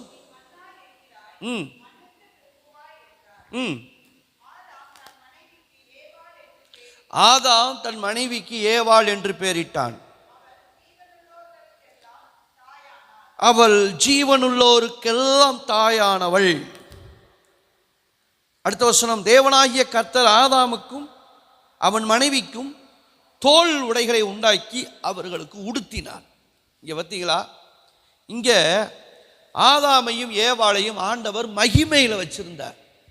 ஆனால் என்னைக்கு அவங்க பாவம் செஞ்சாங்களோ, 7ஆம் வசனத்தை பாருங்க, 3:7 பாருங்க, அப்பொழுது அவர்கள் இருவருடைய கண்களும் திறக்கப்பட்டது. பாவம் செஞ்ச உடனேயே மகிமையின் கண்கள் மறைக்கப்பட்டு பாவத்தின் கண்கள் இப்பொழுது திறக்கிறது. அப்ப அவர்கள் இருவருடைய கண்களும் திறக்கப்பட்டது. எந்த கண்ணு? மனுஷீகமான மாம்சத்துக்குரிய கண் திறக்கப்பட்டது. அது வரைக்கும் அந்த கண் அவங்களுக்கு இல்லை. கர்த்தர் ஆரம்பத்தில் மனிதனை படைக்கும் போது ஒரு மகிமையுள்ள சரீரமாகத்தான் கர்த்தர் படைத்திருந்தார். அல்லேலூயா. மகிமையில தான் கர்த்தர் மனுஷனை வச்சிருந்தார். அதனால அவங்களுக்கு எதுவுமே அன்னைக்கு தெரியல. ஆனா இவங்களுக்கு அந்த உலக பிரகாரமான கண் திறக்கப்பட்ட போதுதான் அவர்கள் தாங்கள் நிர்வாணிகள் என்று அறிந்து அத்தி இலைகளை தைத்து தங்களுக்கு அரை கச்சைகளை உண்டு பண்ணினார்கள். அவங்களுடைய கண்ணு திறந்த உடனே அவங்க யாருன்னு பார்த்தாங்க, நாம் நிர்வாணிகள் என்கிறதை கண்டு உடனே அவங்க என்ன செஞ்சாங்கன்னா, அத்தி இலைகளை அதை பறித்து அத்தி இலைகளை தைத்து இவங்களுக்கு உடையாக அதை உடுத்தி கொண்டார்கள். இப்ப பாருங்க, இவங்க தேவ சித்தத்தை மீறிட்டாங்க. அத்தி இலைகளை தச்சு அவங்க தன்னுடைய நிர்வாணத்தை மூடுறாங்க. அவர் அதோட விடாம ஒரு தப்பு நடந்துருச்சு. அந்த தப்புக்கு ஒரு ஆல்டர்னேட்டிவ் என்ன பண்றாருன்னா, இங்க வசனத்தை வாசிக்கிறோம். தேவனாகிய கர்த்தர் ஆதாமுக்கு அவன் மனைவிக்கும் தோல் உடைகளை உண்டாக்கி அவர்களை உடுத்துவித்தார். அல்லேலூயா. நான் சொல்ற அர்த்தம் புரியுதா உங்களுக்கு? எப்ப நாம் தேவ சித்தத்தை மீறிட்டோமோ உடனே ஐயோ நான் ஆண்டவருடைய சித்தத்தை மீறிட்டேன் அப்படின்னு சொல்லி நம்மளை தூர தூக்கி எறியறதல்ல, இருக்கிற நிலைமையில வாழ ஒரு வழி காட்டுகிறார். அல்லேலூயா. இருக்கிற சூழ்நிலையை நமக்கு சாதகமாக்கி கொள்ள ஒரு வழியை காட்டுகிறார். எப்படி அவர்களாகவே ஒரு அத்தி இலைகளை தைத்து உடுத்தி கொள்ள நினைத்த போது மாறாக ஆண்டவர் அத்தி இலை உனக்கு வேண்டாம் என்று சொல்லி அவர்களுக்கு அன்றைக்கு ஒரு ஆடு அடிக்கப்பட்டு, அன்றைக்கு ஒரு மிருகம் அடிக்கப்பட்டு அந்த மிருகத்தின் தோலை கொண்டு கர்த்தர் ஆதாமுக்கு ஏவாளை உடுத்திவித்தார். அப்படியானால் இந்த வசனம் நமக்கு எதை காட்டுகிறது என்றால், ஒரு தவறு நடக்கும் பட்சத்தில் காலம் முழுவதும் தவறுல நாம் அதை யோசித்து பார்க்காதபடிக்கு அதிலிருந்தும் வாழக்கூடிய ஒரு ஆல்டர்னேட்டிவை கர்த்தர் தருகிறார். அல்லேலூயா. ஆக நம்முடைய வாழ்க்கையில கர்த்தர் கொடுத்த குடும்பம், தேவன் கொடுத்த குடும்பம், அன்னைக்கு நான் தேவ சித்தம் தெரியாம நான் மேரேஜ் பண்ணிட்டேன், இன்னைக்கு நான் தேவ சித்தத்தை அறிஞ்சுக்கிட்டேன், அதனால என் வாழ்க்கையை நான் மாற்றிக்கொள்ள போகிறேன் என்பது தவறு. இந்த நிலையிலும் உங்களை வாழ்வதற்கு உங்களுக்கு ஒரு ஆல்டர்னேட்டிவை கர்த்தர் தருவார். ஓகேவா? நான் சொல்றது உங்களுக்கு புரியுதா? Praise the Lord. எப்படி நாம் இருக்கிற வாழ்க்கையை நாம் சரியாக வைத்துக்கொள்ள முடியும், அதைத்தான் நான் பிரசங்கம் பண்ண போறேன். எப்படி நம்முடைய வாழ்க்கையை ஸ்மூத்தா, நான் தேவ சித்தம் அறியாம தான் மேரேஜ் பண்ணிட்டேன், ஏதோ பார்த்தாங்க வச்சாங்க பண்ணிட்டோம். சில பேர் நாங்களே பார்த்துக்கிட்டோம் வச்சுக்கிட்டோம் கல்யாணம் பண்ணிட்டோம், இன்னைக்கு பிள்ளைகள் ஆயிடுச்சு. இப்போ ஆனால் எங்கள் வாழ்க்கையில பிரச்சனை, பல பிரச்சனை. இதை உலகத்தில் நீங்கள் போய் சொன்னால் நீங்கள் என்ன பார்க்காம, சாதகம் பார்க்காம கல்யாணம் பண்ணிவிட்டீங்க. 10 பொருத்தம் இருக்கணும், நீங்கள் உங்களுக்கு 3 பொருத்தம் தான் இருக்குது, மீதி 7 பொருத்தம் உங்களுக்கு இல்லை. அதனால தான் உங்களுக்கு பிரச்சனை. அதனால நீங்கள் வெளியில் போனால் 10 பொருத்தம் இருக்குங்கிறாங்களே, இப்போ 3 தான் இருக்குது 7 இல்லைங்கிறாங்களே, அதனால தான் நமக்கு இவ்வளோ சிக்கல் அப்படின்னு சொல்லிட்டு தெரிஞ்சுக்கிட்டே சண்டையை போட்டுக்கிட்டு இருக்கிறதா அல்ல. நமக்கு எந்த பொருத்தமும் இல்லை. இதை வெளியில் கேட்டால் பொருத்தம்னு சொல்லுவாங்க. நம்ம வெளியிலலாம் போய் அதை கேட்க வேண்டாம், ஆண்டவர்கிட்டே வருவோம். தெரிஞ்சோ தெரியாமலோ அன்னைக்கு திருமணம் பண்ணிட்டேன் ஆண்டவரை, இப்போ நான் என்ன செய்யணும்? என் வீட்டில் சில வார்த்தைகள், சில கசப்புகள், சில போராட்டங்கள், முன்ன போனால் முட்டுது, பின்ன போனால் எத்துது, இப்படியெல்லாம் சில பிரச்சனைகள் இருக்கு. நான் எப்படி இதை ஃபேஸ் பண்ண என்று சொல்லி நாம் ஒரு நாளும் கலைக்க வேண்டாம். கர்த்தர் நமக்கு சில வழிகளை தருகிறார். முதல்ல நம்ம செய்ய வேண்டிய ஒரு காரியம், ஆண்டவர்கிட்ட மன்னிப்பு கேட்கணும். என்ன மன்னிப்பு? நான் ஒருவேளை நம்மெல்லாம் ரட்சிக்கப்படாததுக்கு முன்னாடியே திருமணமானவங்களா இருக்கலாம். இப்போ ரட்சிக்கப்பட்ட பிறகு தான் நமக்கு இந்த சத்தியமே தெரியுது. அதனால ஆண்டவர்கிட்ட, ஆண்டவரே நான் தெரியாமல் அன்னைக்கு நான் பண்ணிட்டேன்ப்பா, இப்போ எனக்கு கொடுத்த வாழ்க்கை எனக்கு திருப்தி ஆக்கித்தாரு.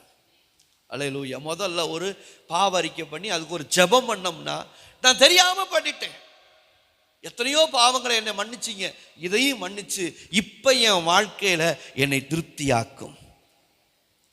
முதல் காரியம்,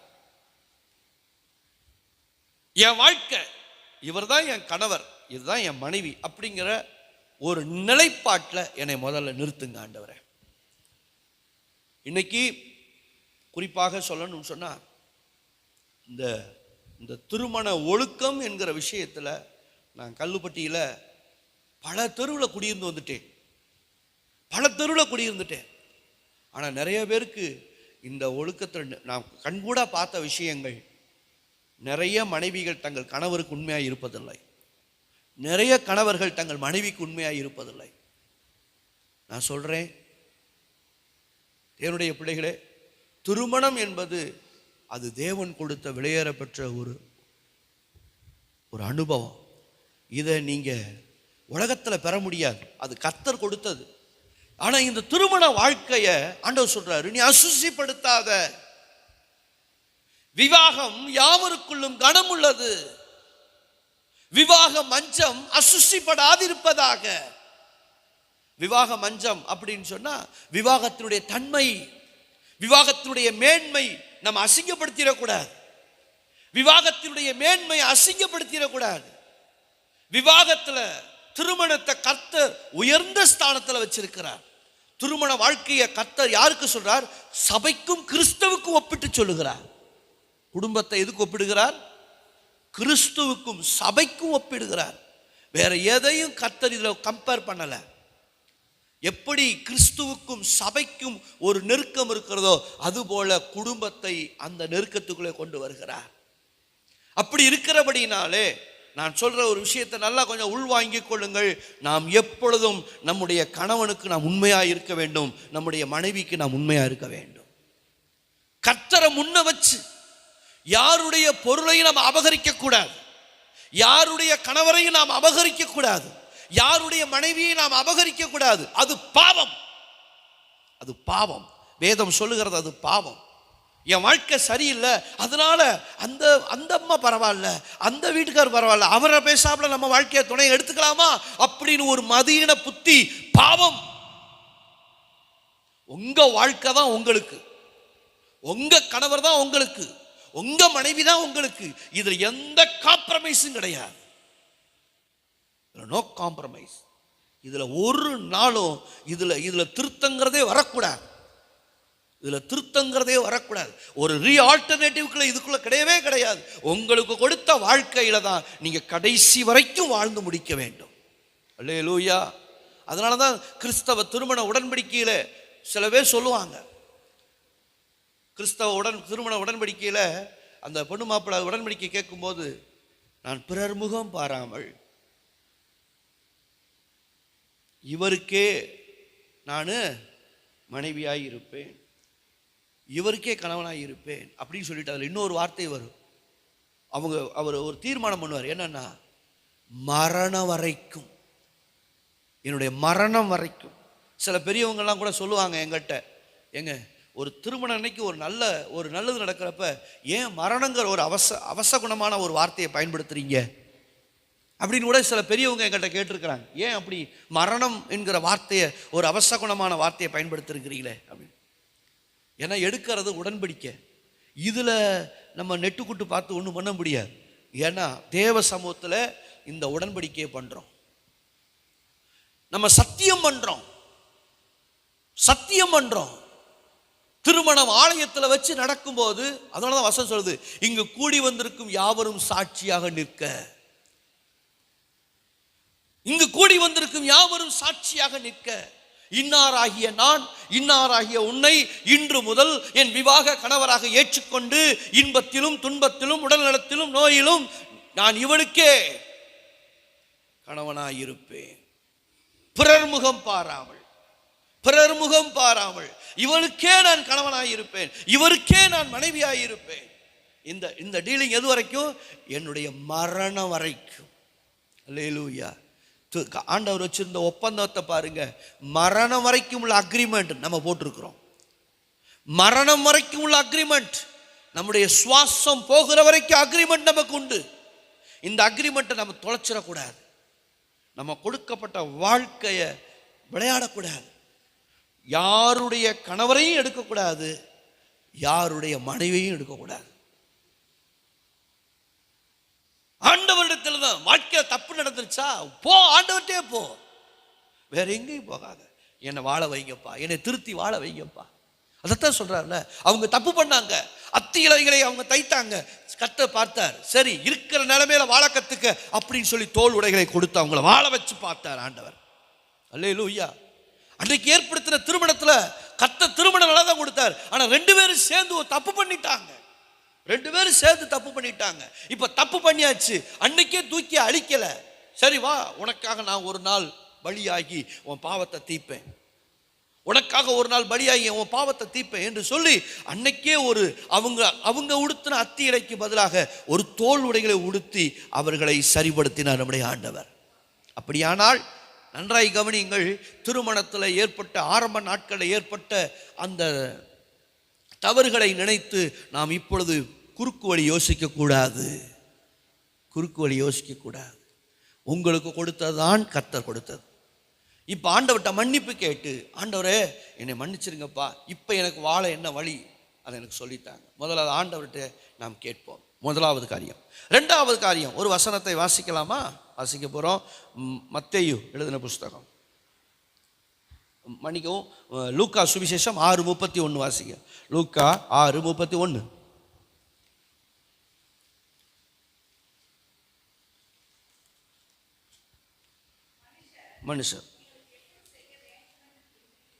மனுஷர் உங்களுக்கு எப்படி செய்ய வேண்டும் என்று விரும்புகிறீர்களோ. நல்லா கவனிங்க. இப்ப வாழ்க்கை வந்துருச்சு. இந்த வாழ்க்கையில் நமக்கு என்ன பிரச்சனை வந்துகிட்டு இருக்கு? இப்ப நம்ம நினைச்ச மாதிரி அமையலை.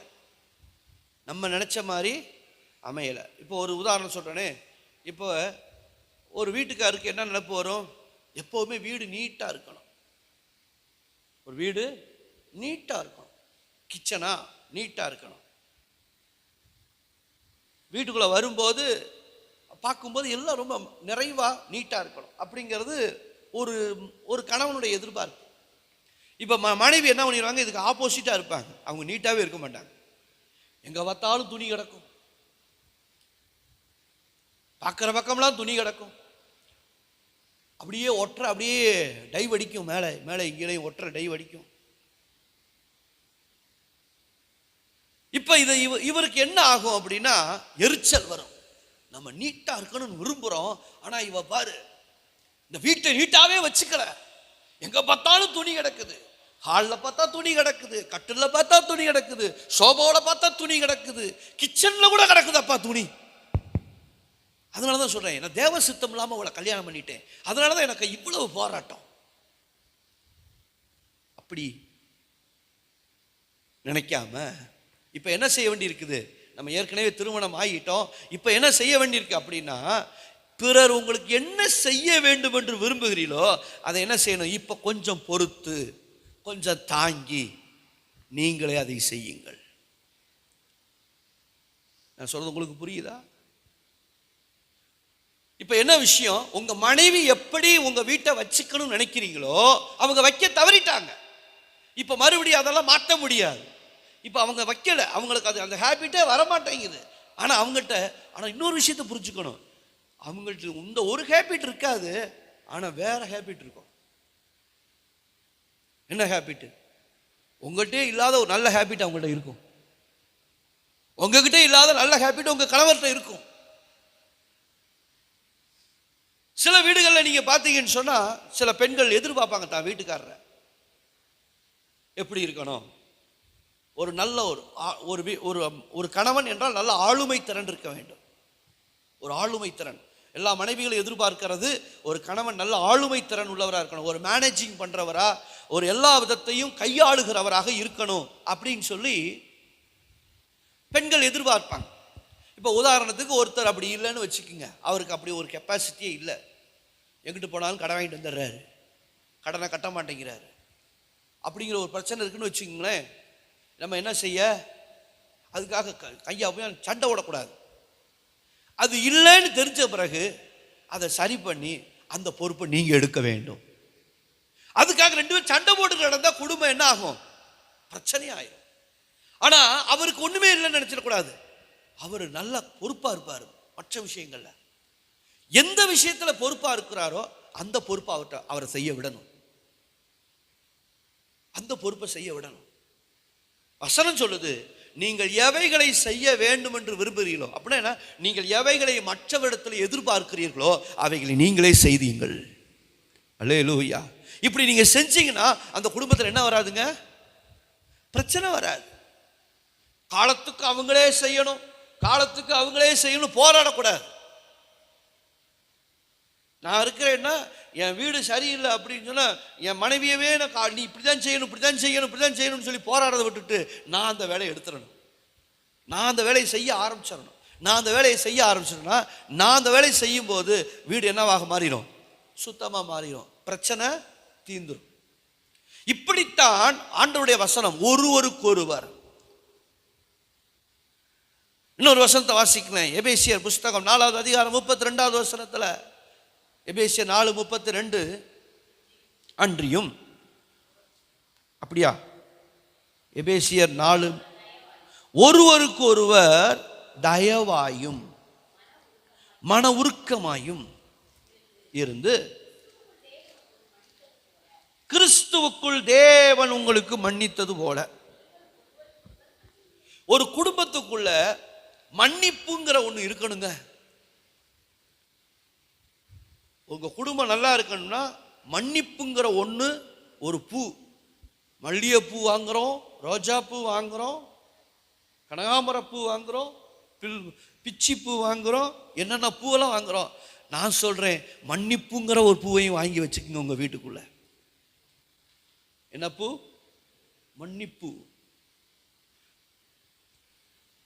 இந்த பூவை, மல்லிகை பூவை வைக்கிறீங்களோ வைக்கலையோ, பிச்சி பூவை வைக்கிறீங்களோ வைக்கலையோ, முல்லைப்பூவை வைக்கிறீங்களோ வைக்கலையோ, செலவே இல்லாத மன்னிப்புவை உங்க வீட்டில் வைங்க. தினந்தோறும் உங்க வீட்டில் மன்னிப்பு இருக்கணும். வாழ்க்கையில பிசகுதல் ஏற்பட்டுச்சுங்கிறதுக்காக வாழ்க்கை என்னைக்கு நினைச்சிட்டு இருக்க கூடாது. தயவு செய்து ஆண்டவருடைய பிள்ளைகள் நம்ம செய்ய வேண்டிய ஒரே ஒரு காரியம், ஒருவருக்கு ஒருவர் தயவாயும். ஒருவருக்கு ஒருவர் என்ன செய்யணுங்க, தயவாயும் மன உருக்கமாயும் இருந்து. சில பேர் என்ன சொல்லுவாங்கன்னா, ஆசை நீங்க சொல்லுங்க இவளை எப்படி மன்னிக்க, என்ன எப்படி இருக்கிறாவார், எப்படி இவளை மன்னிக்க. சில பேர் சொல்லுவாங்க இவரை எப்படி நான் மன்னிக்க அப்படின்னு கேட்பாங்க. அப்படி ஒரு யாரும் அப்படி கேள்வி கேட்கக்கூடாதுங்கிறதுக்காக தான் ஆண்டவர் சொல்றாரு, கிறிஸ்து உங்களுக்கு மன்னித்தது போல. எப்படி? நம்மளாம் நல்லவர்களா இருக்கிறனாலே கிறிஸ்து நம்மளை மன்னிச்சாரு. வேதம் சொல்லுதுங்க, பவுல் சொல்றார், அகால பாவி நான், அகால பிறவி நான். வேதம் சொல்றது நாம் துரோகிகள் என்று சொல்லுகிறது. நாம் துரோகிகள். நாம் எல்லாரும் ஆண்டவருக்கு விரோதிகளாக இருந்தோம். நீங்க எரேமியா புத்தகத்தை படிச்சு பார்த்தீங்கன்னா, 3ஆம் அதிகாரத்தை படிச்சு பார்த்தீங்கன்னா, அவர்கள் எனக்கு விரோதிகள், அவங்க எனக்கு துரோகம் செய்தவர்கள். நம்ம எல்லாம் நிறைய நாட்கள துரோகிகளா இருந்தோம் ஆண்டவருக்கு. ஆனா இப்பேற்பட்ட துரோகிகளையே ஆண்டவர் மன்னித்தாரானால், இப்ப வசனம் சொல்லுது, அப்ப நான் உங்களுக்கு மன்னித்தது போல உங்க மனைவியினுடைய பாவத்தை ரொம்ப பெருசா கொண்டு வராத, உங்க வீட்டுக்காருடைய பாவத்தை ரொம்ப பெருசா கொண்டு வராத. நான் எப்படி மன்னிச்சனோ அது போல உங்க வீட்டுக்கார மன்னி.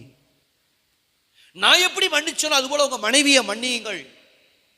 சின்ன சின்ன விஷயத்தெல்லாம் எடுத்து ஹைலைட் பண்ணி குடும்பத்தை சீரழிக்க கூடாது. சின்ன சின்ன விஷயங்களை எடுத்து சீரழிக்க கூடாது. எப்படி கிறிஸ்து உங்களுக்கு மன்னித்தாரோ அதுபோல நாமும் ஒருவருக்கொருவர் மன்னிக்க வேண்டும். அல்லேலூயா. நாம் எந்த ஒரு காரியத்திலும் வீம்பா இருக்கிறதுனால எதையும் நம்ம சம்பாதிக்க முடியாது. நீங்க வைராக்கியமா இருந்து பாருங்க, அது குடும்பத்தை சீரழிக்கும்.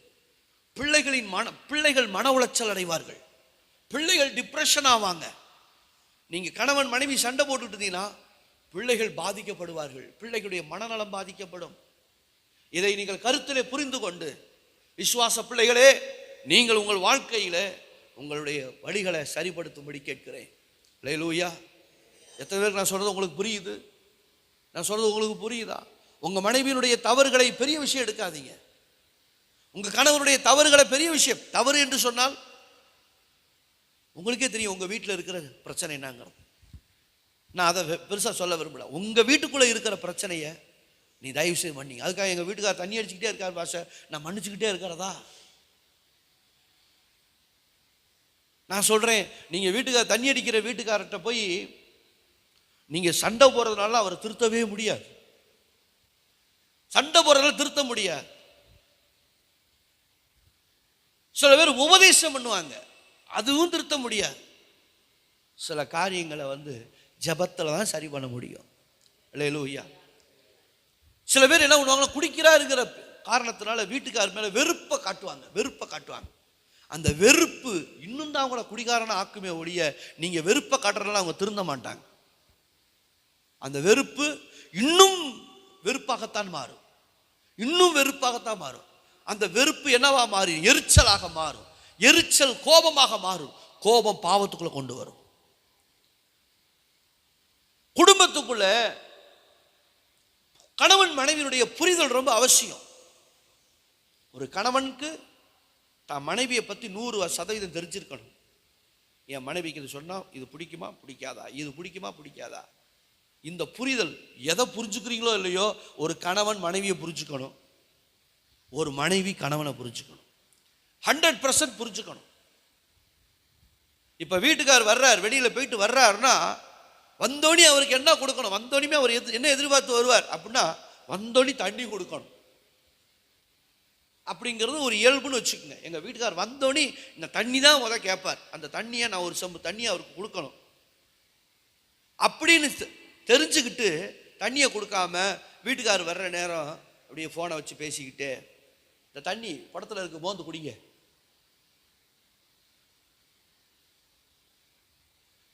பானையில் இருக்கு, மோந்து குடிங்க, எனக்கு 2 கை தான் இருக்குது, நான் எத்தனை வேலையை தான் செய்ய, இப்படி எல்லாம் பேசுனா முதுகு தான் வீங்கும்.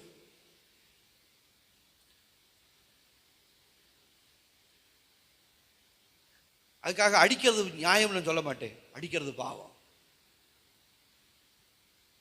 அப்ப கணவனை பத்தி மனைவி புரிஞ்சுக்கணும். 7 மணிக்கு எங்க வீட்டுக்காரர் வருவாருங்க, வந்தோடனே அவர் தண்ணி கேட்பாரு, அந்த தண்ணியை நான் கொடுக்கணும். பிறகு பேசுங்க. ஒரு 2 வாரத்துக்கு முன்னாடி ஒரு மனைவியை ஒரு கணவர் அருவாமனையில் அடிச்சு கொண்டு விட்டா நியூஸ்ல. ஏன் அப்படின்னா, வீட்டுக்காரமா சோறு போடாம நாடகம் பார்த்துட்டு இருந்தாலாம். பசிக்குதுன்னு உட்கார்ந்து இருக்கிறானா சோறு போடலையா, பொறுத்து பார்த்துட்டு நாடகம் பார்க்குறேன்னு சொல்லி அவன் மனைவியை வெட்டினதுக்கு டிவியவாவது அந்த அருவாமனை வச்சு எரிஞ்சிருக்கலாம், டிவியவாவது காலி பண்ணியிருக்கலாம். அதை விட்டுட்டு மனைவியவே காலி பண்ணிட்டாங்க. ஆக நான் சொல்றது உங்களுக்கு புரிஞ்சுக்குங்க. கணவன்மார்களே, உங்கள் மனைவியை புரிஞ்சுக்குங்க. மனைவிகளே, உங்க கணவனை புரிஞ்சுக்குங்க.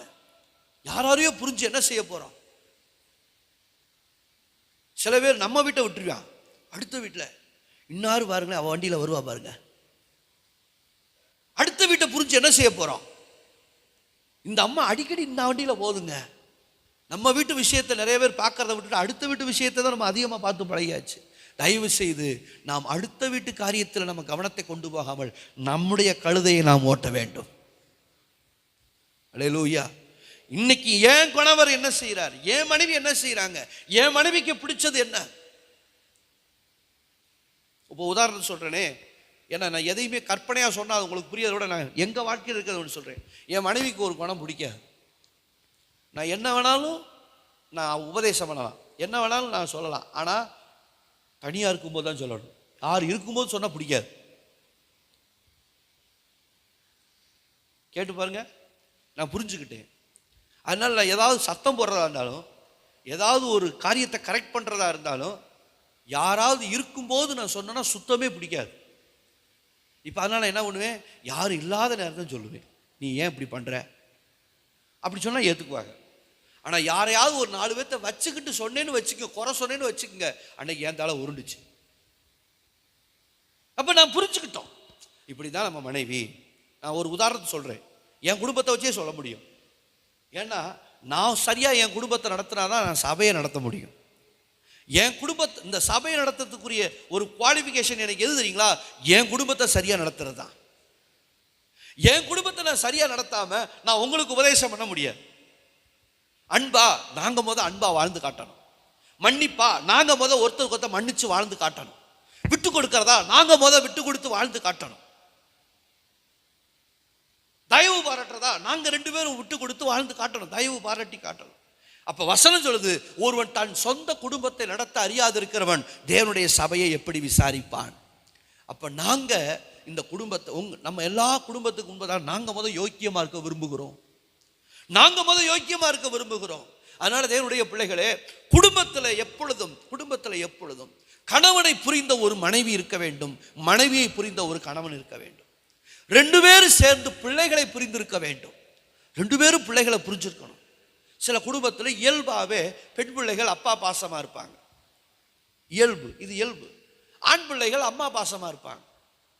சில பேர் இதை வச்சு சண்டை வரும். அவன் பாரு என்ன எப்போ பார்த்தாலும் என்கிட்ட வரவே மாட்டேங்கிறான், உன்கிட்ட தான் பேசுகிறான் அப்படின்னு வீட்டில் சண்டை போடுவாங்க. அவன் உன்கிட்ட தான் பேசுகிறான், அவன் என்கிட்ட வரவே மாட்டேங்கிறான், என்கிட்ட வந்து பேசவே மாட்டேங்கிறான் அப்படின்னு சொல்லி நிறைய குடும்பங்களில் சண்டை வரும். பொம்பளை பிள்ளை, நீ அம்மா கிட்ட போக வேண்டியதானே, நீ பொம்பளை பிள்ளை அம்மாட்ட தான் போகணும், எதுக்கு நீ அப்பாட்ட போய் உட்காடுற, இப்படி சண்டை வரும். இதெல்லாம் இருக்கக்கூடாது. இயல்பாக நாம் புரிந்து கொள்ள வேண்டும். பெண் பிள்ளைகள் அதிகமாக அப்பா பாசத்துக்கு ஆளாவார்கள். ஆண் பிள்ளைகள், நான் சொல்றது உண்மையா தப்பா? உண்மைதானா? பெண் பிள்ளைகள் அப்பா பாசத்தில் இருப்பாங்க, ஆண் பிள்ளைகள் எப்பவுமே அம்மா கிட்ட தான் இருப்பாங்க. இதை நம்ம ஒன்றும் சொல்லவே கூடாது. இதை புரிஞ்சுக்காம இதுக்காக குடும்பத்தில் சண்டை, இயல்புகளை புரிந்து கொள்ள வேண்டும், நேச்சரான விஷயங்களை புரிந்து கொள்ள வேண்டும். இப்படி புரியாததுனால குடும்ப புரிதல் ரொம்ப அவசியம். புரிதலோடு கூட குடும்பம் வாழ்ந்தால் நன்றாக இருக்கும். ஒருவரை ஒருவர் புரிந்து கொள்ள வேண்டும், பிள்ளைகளை புரிந்து கொள்ள வேண்டும். பிள்ளைகள் நம்மிடத்தில் என்ன எதிர்பார்க்கிறார்கள் அதையும் பெற்றோர்கள் புரிந்து கொள்ள வேண்டும். ஒரு காலம் வரைக்கும் தான் பிள்ளைகளை நம்ம ஓவர் ரூல் பண்ணலாம். இப்போ என் பிள்ளை எனக்கு சொல்கிறான்ல, எப்பா நீங்கள் ரொம்ப செலவு பண்ணுறீங்கப்பா, அம்மா தேவையில்லாமல் எதுக்கு செலவு பண்ணுறீங்க அப்படின்பா. அதில் நியாயம் எதுவோ அதை எடுத்துக்கணும். இல்லை தப்பாவே சொல்கிறானா, இல்லைடா இல்லை நம்ம பண்ண வேண்டியதுக்கு செலவு பண்ணித்தான் ஆகணும். இப்போ உதாரணத்துக்கு நேற்று சொன்னேன், இந்த இடத்துல நம்ம கிறிஸ்மஸுக்கு ஒரு பந்தல் போடணும், ஒரு சாமியான பந்தல் போடணும் அப்படின்னு. இவன் எதுக்குப்பா பந்தல் அப்படின்னா, ஏய் அடிக்கிற வெயிலில் எங்கடா நின்று சாப்பிடுவாங்க, ஒரு பந்தல் போடணும் அப்படின்னு நான் சொல்கிறேன். அவன் எதுக்கு நீங்கள் ஒரு நாள் செலவுக்கு, ஒரு நாளைக்கு எதுக்கு இவ்வளோ செலவு பண்ணுறீங்க அப்படின்னா நம்ம சரி சொல்ல முடியுமா? அவன் சொல்கிறான், அப்பா செலவு ஆகக்கூடாது, அப்பா சிரமப்படக்கூடாது அப்படிங்கிறதுக்காக சொல்கிறான். ஆனால் கர்த்தர் பார்த்துக்குவார். அதுக்காக நம்ம பேசிக் நீடு, தேவையானதை போட்டு தானே ஆகணும், தேவையானதை செஞ்சு தானே ஆகணும். மரம் இருந்துச்சு, கை கொடுத்துச்சு, இப்போ மரம் இல்லை. இப்போ நாளைக்கு கிறிஸ்மஸ், நிறையா மக்கள் வருவாங்க, நிறைய பேர் சாப்பிடுவாங்க. சமைக்கிறவங்களுக்கு நம்ம ஒரு நிழல் தேடி கொடுக்க வேண்டி இருக்குது, பயங்கரமாக வெயில் அடிக்குது, அப்போ போட்டு தான் ஆகணும். அப்போ பிள்ளைகள் நம்ம கேட்கும்போது நியாயமானதை எடுத்துக்கொள்ள வேண்டும், தேவையில்லாத விட்டுறணும். இல்லை சரியாக சொல்லணும்னா அவங்களுக்கு நம்ம விவரமாக எடுத்து, அதுக்காக எரிச்சல் படக்கூடாது. அதுக்காக பிள்ளைகளிடத்தில் பெற்றோர்கள் எரிச்சல் படக்கூடாது. பிதாக்களே உங்கள் பிள்ளைகளை என்ன பண்ணக்கூடாது, கோபப்படுத்தாதீர்கள், பிள்ளைகளை கோபப்படுத்தக்கூடாது. அதே மாதிரி பிள்ளைகளும் பெற்றோர்களுக்கு எப்படி இருக்கணும், கீழ்ப்படுத்திருக்க. அதே சமயத்தில் பிள்ளைகளும் பெற்றோர்கள் ஓவர் ரூல் பண்ணக்கூடாது. அதை என்ன பண்ணுறீங்க, இதை என்ன பண்ணுறீங்க. பொதுவாக நான் ஒரு சட்டை எடுத்தேன்னா நான் உடனே போட்டுருவேன். ஆனால் என் பிள்ளை என் மக உடனே போடாதீங்கப்பா அப்படின்னு போட விடாது. இது ஏன்னா ஹேபிட். நான் கிடச்சா போட்டுருவேன். ஒரு சட்டை கிடச்சிருச்சா இன்னைக்கு போடுவான். என் பிள்ளைங்க என்ன சொல்லுவாங்க, அதை ஏதாவது நீங்கள் ஒரு ஃபங்க்ஷனுக்கு போடுங்க, நீங்கள் எடுத்துகிட்டு போய் நீக்கே போட்டு போகிறீங்க அப்படின்ட்டு அவங்க கேட்பாங்க. இதெல்லாம் ஒரு சின்ன விஷயம். அதுக்காக நான் என்ன பண்ணக்கூடாது, என் பிள்ளைய நான் எரிச்சல் படக்கூடாது. சரி, அது அப்படி நீட்டாக இருக்கணும்னு நினைக்குது, நம்ம அதை ஒத்து போகணும். இப்படி குடும்பத்துக்குள்ள ஒரு புரிதல் ரொம்ப அவசியம். எடுத்ததுக்கெல்லாம் சண்டை போட்டு, எடுத்ததுக்கெல்லாம் மன உளைச்சலை கொண்டு வந்து நாம் குடும்பங்களில் மன வருத்தங்களை சம்பாதிக்காதபடி கர்த்தர் கொடுத்த வாழ்க்கையில நாம் மனரம்யமாய் இருக்க கற்றுக்கொள்ள வேண்டும். அல்லேலூயா. ஒரு ஆமேன் சொல்லுங்க. அல்லேலூயா. மனரம்யமா இருக்கணும். அதை விட்டுட்டு கல்யாணம் ஆகி 2 பிள்ளைகள்லாம் பிறந்து அந்த பிள்ளைகள்லாம் 12வது படிக்கிறப்ப அன்னைக்கே எங்கள் அப்பா இங்கிட்டு இருந்து ஒரு மாப்பிள்ளை வந்தார்,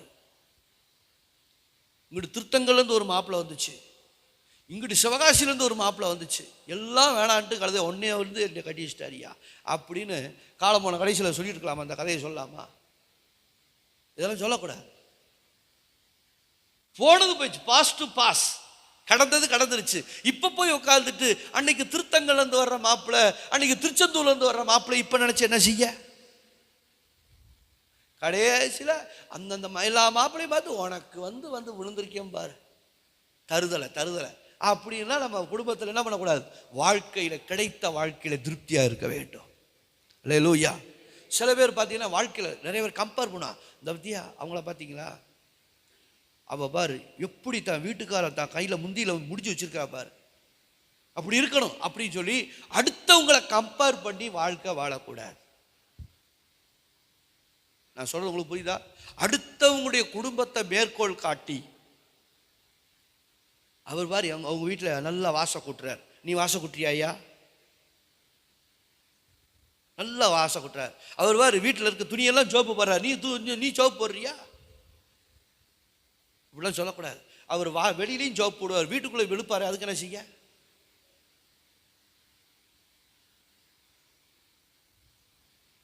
வெளியில சோப்பு போடுறாரு, வீட்டுக்குள்ள தூக்கி போட்டு பந்தாடுவார், என்ன செய்ய? சாயந்தரம் ஆயிட்டா டானிக்கு குடிச்சிருவாரு, அவர் மாதிரி நான் குடிக்கட்டா? அவன் இப்படி கேட்பான். அதனால தயவு செய்து நாம் வேற யாரையும் மேற்கோள் காட்டி வாழக்கூடாது. அல்லேலூயா. ஆக கர்த்தர் நமக்கு கொடுத்த வாழ்க்கையில எல்லாரும் எபேசியர் புஸ்தகத்தை எடுத்துக்கோங்க, 4ஆம் அதிகாரத்தை எடுங்க, நம்ம முடிக்க போறோம். 4ஆம் அதிகாரத்தில் பாருங்க, 25 வாசிங்க. அன்றியும் நம்ம எல்லாம் சேர்ந்து வாசிப்போமா? இந்த வசனத்தை எல்லாம் சேர்ந்து வாசிப்போம். அன்றியும் நாம் ஒருவருக்கொருவர் அவயவங்களாய் இருக்கிறபடியால், அப்படி நிறுத்துங்க. நாம் எல்லாரும் ஒருவருக்கொருவர் யாரா இருக்கிறோம்? அவயவங்களாய் இருக்கிறபடியால். இது குடும்பத்துக்காக சொல்லப்பட்ட காரியம். நாம் எல்லாரும் ஒருவருக்கு ஒரு அவயவங்களாக இருக்கிறபடியால், இப்போ கணவன் மனைவி அவயவங்களாக இருக்கிறபடியால் நம்ம என்ன செய்யணும்? பொய்யை களைந்து, 2 பேருக்குள்ள என்ன இருக்கணுங்க? திறந்த இருதயம் இருக்கணும். கணவன் மனைவிக்குள்ள என்ன இருக்கணும்? திறந்த இருதயம். வீட்டுக்காருக்கு தெரியாம, மனைவிக்கு தெரியாம எதுவும் இருக்கக்கூடாது. ஒருவருக்கொருவர் எந்த விஷயமா இருந்தாலும் கலந்து பேசி தான் செய்ய வேண்டும். இன்னைக்கு ஒரு உதாரணம் சொல்றேனே, இப்போ ஒரு லோன் எடுக்கிறோம், மகளிர் மன்றத்தில் ஒரு லோன் எடுக்கிறோம். மகளிர் தானே, மகளிர் மன்றத்தில் தான் லோன் கொடுக்க, அப்போ மகளிர் தானே, அதுக்கு வீட்டுக்கார்ட்ட கேட்கணும் அப்படிலாம் சொல்லக்கூடாது. ஒரு லோன் எடுத்தா 2 பேரும் சேர்ந்து கலந்து பேசி எடுக்கலாமா, எடுத்தா கட்ட முடியுமா, எவ்வளவு கட்டணும், இதை எடுத்து என்ன செய்ய போறோம், ஆக்கப்பூர்வமான செலவு, இதை எடுத்து என்ன செய்ய போறோம், இது மாதம் 2400 ரூபா கட்டணும், கட்ட முடியுமா, நமக்கு அந்த நிர்வாகம் இருக்குதா, அந்த திறமை இருக்குதா அப்படிங்கிறது 2 பேரும் உட்காந்து கலந்து பேசி பிறகு அந்த காரியம். அப்ப நம்ம 2 பேருக்குள்ள என்ன இருக்கணுங்க? கருத்து பரிமாற்றம் இருக்கணும். கருத்து பரிமாற்றம் இருக்கணும். சில பேர் பார்த்தீங்கன்னா ஏன் எதுக்குன்னே தெரியாது, எப்படியாவது போய் சிக்கிக்குவாங்க. ஒரு குடும்பம் இந்த இப்போ அந்த சுச்சுவேஷனில் இருக்கிறாங்க, அவங்க நம்ம அந்த சுச்சுவேஷனில் இருக்கிறாங்க. ஒரு வீடு கட்டினாங்க, அந்த வீடு வெறும் 5 லட்சம் தான். ஆனால் கடன் 15 லட்சம் இருக்குது. வீட்டுக்கார கேட்டா, என்னையா 15 லட்சம் கடன் சொல்றாங்க? தெரியல பாஸ்டர். எப்படி 15 லட்சம்னே தெரியல பாஸ்டர். என் வீட்டுக்காரி 15 லட்சம் கடங்கிறா. இந்த வீடு 5 லட்சம் தான் பாஸ்டர். அப்ப மீதி 10 லட்சம் எங்க போச்சுன்னே தெரியல. இப்ப பாத்தீங்கன்னா அப்படியே முழிக்கிறாங்க. இவர் வீட்டுக்காரமா அவர் எனக்கு இந்த மனைவியே வேண்டாம் அப்படிங்கிறார். எவ்வளவு பெரிய வேதனை பாருங்க. ஏன்? இதுக்கு என்ன காரணம்? ஆரம்பத்திலே உட்காந்து நம்ம ஒரு வீடு கட்ட போறோம், நம்ம கையில எவ்வளவு பணம் இருக்குது, இந்த பணத்தை வச்சு இதை செய்யலாமா செய்யக்கூடாதா? ஒரு விஷயத்தை தெரிஞ்சுக்கங்க. ஒரு 5 லட்சம் ரூபா ஒரு ப்ராஜெக்ட் போடுறோம்னா 3 லட்சம் கையில இருந்தா 2 லட்சம் கடன் வாங்கலாம். 5மே கடன் வாங்கணும்னு நினைச்சா தயவு செய்து ப்ராஜெக்ட் எடுக்காதீங்க. 5 லட்சமே கடன் வாங்கி தான் போட போறேன் அப்படின்னா தயவு செய்து சிக்கிக் கொள்வீர்கள். நீங்க நிறைய பேர் கடன் கொடுத்தா சந்தோஷமா வாங்கிக்கிறோம், ஆனா அதை எப்படி கட்டணுங்கிறதை மனசுல தீர்மானம் பண்ணிக்கிட்டு தான் கடன் வாங்கணும். எப்படி கட்ட போறோம், நமக்கு அதை கட்டுறதுக்கு நிர்வாகம் இருக்குதா, திறமை இருக்குதா அப்படிங்க. இப்போ பாருங்க, அந்த குடும்பம் 10 லட்சத்துல நிக்கிறேன் பாஸ்டர், 5 லட்சம் தான் வீட்டுக்கு ஆயிருக்கு, இப்ப நான் என்ன செய்ய போறேன்னு தெரியல. அப்ப என்ன விஷயம்? குடும்பத்துக்குள்ள கருத்து பரிமாற்றம் இல்லை. ஒரு கணவன் மனைவிக்குள்ள கருத்து பரிமாற்றம் இருக்கணும். அதைத்தான் இங்க வசனம் சொல்லுது, பொய்யை களைந்து ஒருவருக்கொருவர் மெய்யை பேச கடவுள். ஒருத்தருக்கு ஒருத்தர் மெய்யை தான் பேசணும், உண்மையை தான் பேசணும். உங்க போனை யார் வேணாலும் எடுத்து பார்க்கலாம், அந்த அளவுக்கு நீங்க வைக்கணும். நிறைய பேர் இப்பெல்லாம் எப்பெல்லாம் அந்த ரொம்ப சேஃப்டியை கொண்டு வர்றோன்னா அப்பெல்லாம் ஆபத்து. இப்போ நிறைய முன்னாடி பாஸ்வேர்டு போட்டுக்கிட்டு இருந்தாங்க, இப்போ பாஸ்வேர்டு எடுத்தாச்சு. இப்பெல்லாம் என்னதுங்க, கைரேகை வச்சாதான் ஓப்பன் பண்ண முடியும். அப்ப நீ கைரேகை வச்சாதான் போன் ஓப்பன் பண்ண முடியும்னா அப்ப எவ்வளவு ரகசியம் உள்ள இருக்க போகுது, எவ்வளவு ரகசியம் இருக்க போகுது. தயவு செய்து கணவன் மனைவிக்கு முன்னாடி நம்முடைய இருதயம் திறந்த புத்தகமா இருக்கணும். அல்லேலூயா. அடுத்த வசனத்தை பாருங்க, நீங்க கோபம் கொண்டாலும் பாவம் செய்யாதீர்கள், சூரியன் அஸ்தமிக்கிறதுக்கு முன்னாக உங்கள் எரிச்சல் தனிய கடவுது. நீங்க கோபம் கொண்டாலும் என்ன செய்யக்கூடாதுங்க, கோபப்பட்டுக்கலாம், ஆனா பாவம் செய்யக்கூடாது. கோபப்படலாம், ஒரு சின்ன என்ன இப்படி பண்ற அப்படிங்கலாம், அதுக்காக கண்டாமுண்டான வார்த்தை விடக்கூடாது. கோபப்பட்டுக்கலாம், அதுக்காக கையில எது பொருளை தூக்கிடக்கூடாது, ஆயுதத்தை. கோபம் மட்டும் படலாம், ஏன்னா மனுஷனா இருந்தா கோபம் வரத்தான் செய்யும். இயேசுநாதர் கோபப்பட்டார், ஆனா அவர் பாவம் செய்யல. அதனாலதான் நம்மளையும் சொல்றார், கோபப்படு ஆனா பாவம் செய்யாது. கோபம் வரலாம், கோபம் கொண்டாலும் என்ன செய்யக்கூடாது, பாவம் செய்யக்கூடாது. அடுத்து என்ன சொல்லுது, அப்படியே கோபப்பட்டாலும் 2 பேரும் பேசாம இருந்தா அது எவ்வளவு நேரத்துக்குள்ள சமாதானம் ஆகணும்? சூரியன் அஸ்தமிக்கிறதுக்குள்ள உங்க கோபம் என்ன செய்யணும், தணியணும். இப்ப சாயந்தரம் 4 மணிக்கு கோபப்பட்டா 6 மணி வரைக்கும் தான் நீங்க கோபத்தோட 2 பேரும் பேசாம இருக்கிறதுக்குரிய டைம். நான் சொல்ல உங்களுக்கு புரியுதா? சாயந்தரம் 4 மணிக்கு சண்டை வருதுன்னு வச்சுக்கோங்க, எத்தனை மணிக்குள்ள சமாதானம் ஆகணும்? எத்தனை மணிக்குள்ள? என்ன அபி, எத்தனை மணிக்குள்ள சமாதானம் ஆகணும்? எங்க நீ போயிட்டியா அங்கிட்டு? எத்தனை மணிக்குள்ள சூரியன் எத்தனை மணிக்குமா மறையும்? 9 மணிக்கா நைட்டு? 6 மணி. 6 மணிக்குள்ள 2 மணி நேரத்துக்குள்ள நம்ம சமாதானம் ஆகணும். சில குடும்பங்கள் எல்லாம் மாசக்கணக்கா பேச மாட்டாங்க. இந்த பிள்ளைங்க தான் மீடியேட்டர். சோறு வேணுமா அவங்க கேட்பாங்க, சோறு வேணுமான்னு கேள்ற அவங்க அப்பன்ட்ட, எப்பா சோறு வேணுமா அப்படிமா, இவன் அவளையே கொட்டிக்க சொல் அப்படிம்பார். அங்கிட்டு இருந்து அவர், ஏமா நீயே கொட்டிக்குவியா அப்படிமா. இங்க இப்படி மாசக்கணக்கில் உங்க பிள்ளைகளை நீங்க மீடியேட்டரா வச்சு பிள்ளைகளுக்கு மன அழுத்தத்தை கொண்டு வராதீர்கள். காலையில 8 மணிக்கு சண்டை போட்டா சாயந்தரம் 6 மணிக்குள்ள சமாதானம் ஆயிரணும்.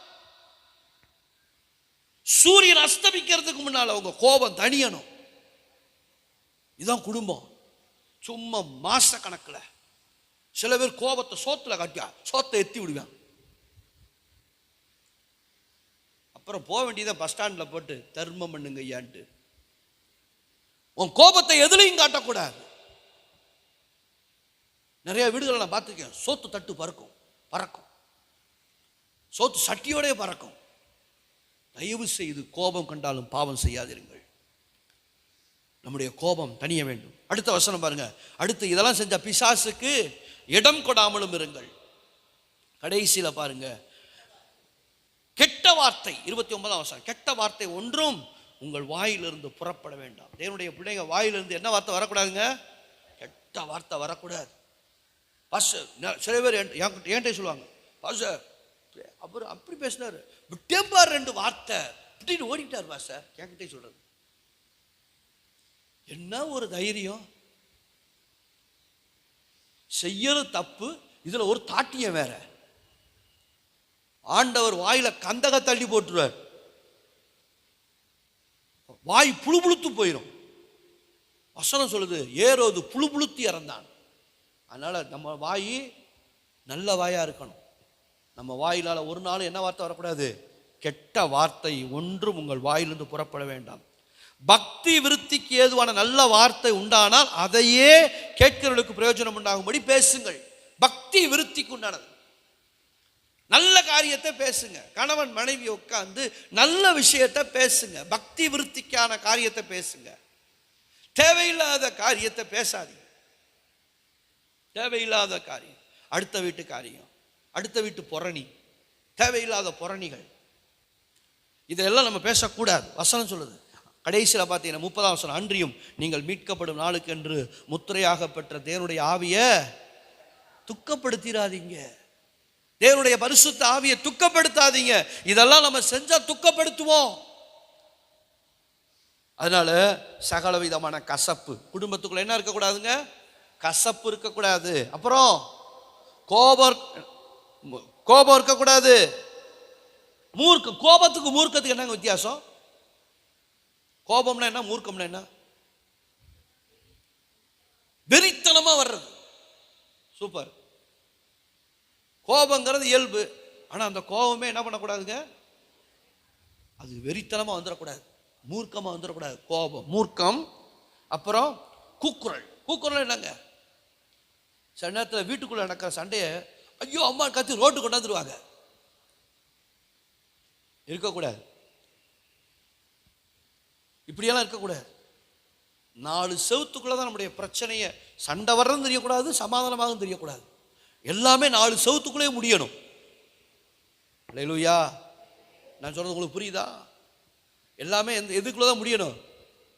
4 செவுத்துக்குள்ளேயே முடியணும். வீட்டுக்குள்ளேயே முடிச்சிடணும். ரோட்டுக்கு வரக்கூடாது, 3வது நபருக்கு போகக்கூடாது. அடுத்து தூஷணமும் மற்ற எந்த துர்க்குணமும் உங்களை விட்டு நீங்க கடவுள். அதுக்கப்புறம் என்னவா வரணும்? அதுக்கு பதிலாக என்ன வரணும்? ஒருவருக்கு ஒருவர் தயவு, மன உருக்கம். இதெல்லாம் வராது, கஷ்டம்தான். தயவு வராது, மன உருக்கம் வராது. ஆனா கிறிஸ்து உங்களுக்கு மன்னிச்சிடாரு. பார்த்தீங்களா? நம்மளாம் துரோகம் பண்ண பார்த்தீங்களா? நம்மளையே மன்னிச்சது போல நீங்க ஒருவருக்கு ஒரு மன்னிச்சு உங்களுக்கு உருக்கமும் தயவும் வர்றபடி நடந்து கொள்ளுங்கள். நம்ம எல்லாம் அப்படியே முழங்கால் படிடுவோம். எல்லாம் முழங்கால் படிட்டு 8 நாளைக்கு ஒரு தடவை வர்றோம் சர்ச்சுக்கு. அதை ஒரு மணி நேரம் உட்காந்து கேட்கறதுக்குள்ளேயும் 10 முறை மணியை பார்ப்பீங்க. சோத்திரம். எல்லா கண்களை மூடி ஹல்லேலூயா. கர்த்தர் கொடுத்த வாழ்க்கையை ஒரு நாளும், இது தேவன் தந்த வாழ்க்கை, இது தேவன் தந்த வாழ்க்கை. Praise the Lord.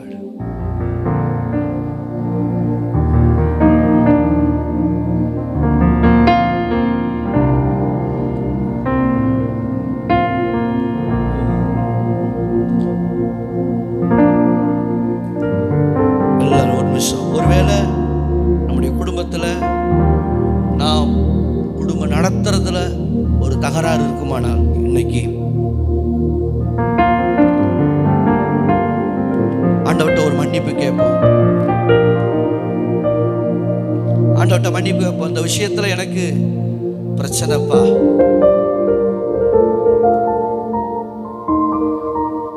ஆண்டவரே இந்த விஷயத்துல எனக்கு பிரச்சனை, எனக்கு மன்னிக்க எனக்கு அந்த மனசு வரமாட்டேங்குது, மன்னிக்க எனக்கு மனசு வரமாட்டேங்குது, எனக்கு கற்றுக் கொடுங்க ஆண்டவரே, எனக்கு கற்றுக் கொடுங்க ஆண்டவரே. மன்னிக்க எனக்கு கற்றுக் கொடுங்கப்பா. எந்த காலத்தில் உள்ள ஒரு கோபத்தை கூட இன்னைக்கு நினைச்சுக்கிட்டு என் குடும்பத்துல ஒரு முழு நிறைவு எனக்கு இல்லை, ஒரு சந்தோஷமே எனக்கு இல்லை அப்படின்னு நீங்க நினைக்கிறீங்களா? கர்த்தர் உங்களுக்கு கொடுத்ததா, இப்ப இருக்கிறதா ஆண்டவர் உங்களுக்கு கொடுத்தது. இதுல நீங்க திருப்தியா இருங்கள். மனதை பக்குவப்படுத்துங்கள், மனதை பக்குவப்படுத்துங்க.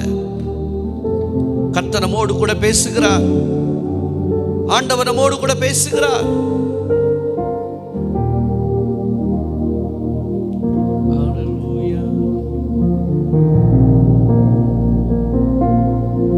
Praise the Lord.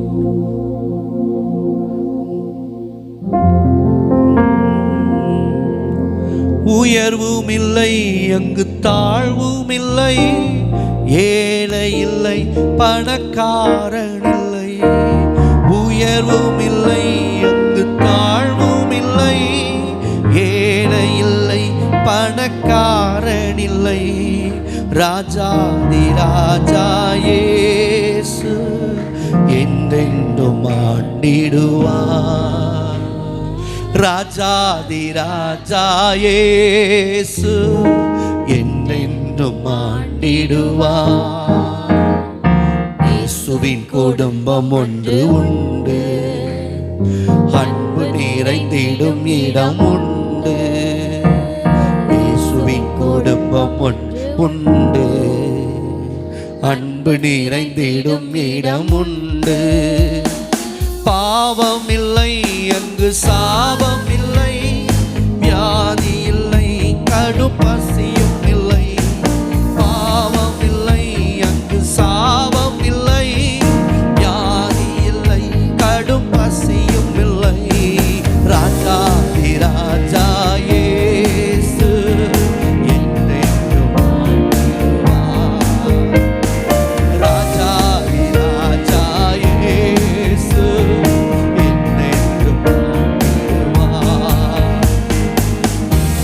குடும்பம் ஒன்று உண்டு, அன்பு நிறைந்திடும் இடம் உண்டு. குடும்பம் ஒன்று உண்டு, அன்பு நிறைந்திடும் இடம் உண்டு. இன்பம் உண்டு, சமாதானம் உண்டு, வெற்றி உண்டு, துதி பாடல் உண்டு. இன்பம் உண்டு, சமாதானம் உண்டு, வெற்றி உண்டு, துதி பாடல் உண்டு. ராஜா ராஜா இயேசு என்றென்றும் ஆண்டிடுவார். ராஜா ராஜா இயேசு என்றென்றும். குடும்பம் ஒன்று உண்டு, அன்பு நிறைந்திடும் இடம் உண்டு. குடும்பம் ஒன்று உண்டு, அன்பு நிறைந்திடும் இடம் உண்டு. உயர்வும் இல்லை அங்கு தாழ்வும் இல்லை, ஏழை இல்லை பணக்காரன் இல்லை. உயர்வும் இல்லை அங்கு தாழ்வும் இல்லை,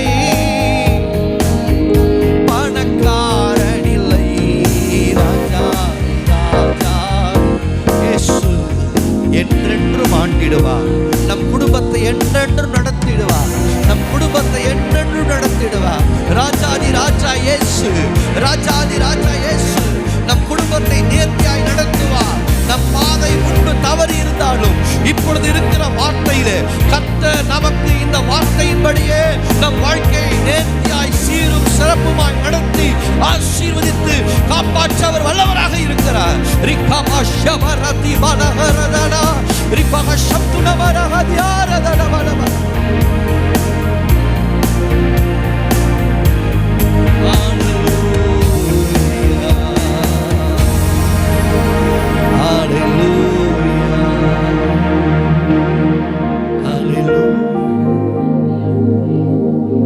ஒரு விஷயத்தை நான் சொல்லிடுறேன், கர்த்தர் உணர்த்துறாரு. உங்களுக்கு கொடுத்த வாழ்க்கை தான் நல்ல வாழ்க்கை, அதுல மன நிறைவா இருங்க நான் சொல்லிட்டேங்கிறதுக்காக அடுத்தவருடைய கணவனை நம்ம கல்யாணம் பண்ணி இருந்தாலும் அது பாவம், அது மன்னிக்கப்படாது. ஒரு மனைவி உயிரோடு இருக்கும்போது அந்த மனைவியை விட்டுட்டு அந்த கணவர் வந்து ஒருத்தரை திருமணம் பண்ணா அது பாவம். அந்த பாவத்தை ஆண்டவர் மன்னிக்க மாட்டார். அல்லது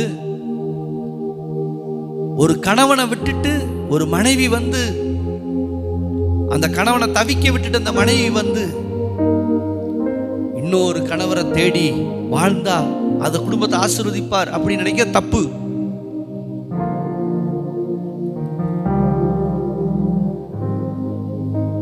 யோவான் ஸ்நானகன் இதை குறிப்பிட்டு இந்த பாவத்தை சுட்டி காட்டின நிமித்தம் தான் யோவான் ஸ்நானனுடைய தலை விழுந்தது.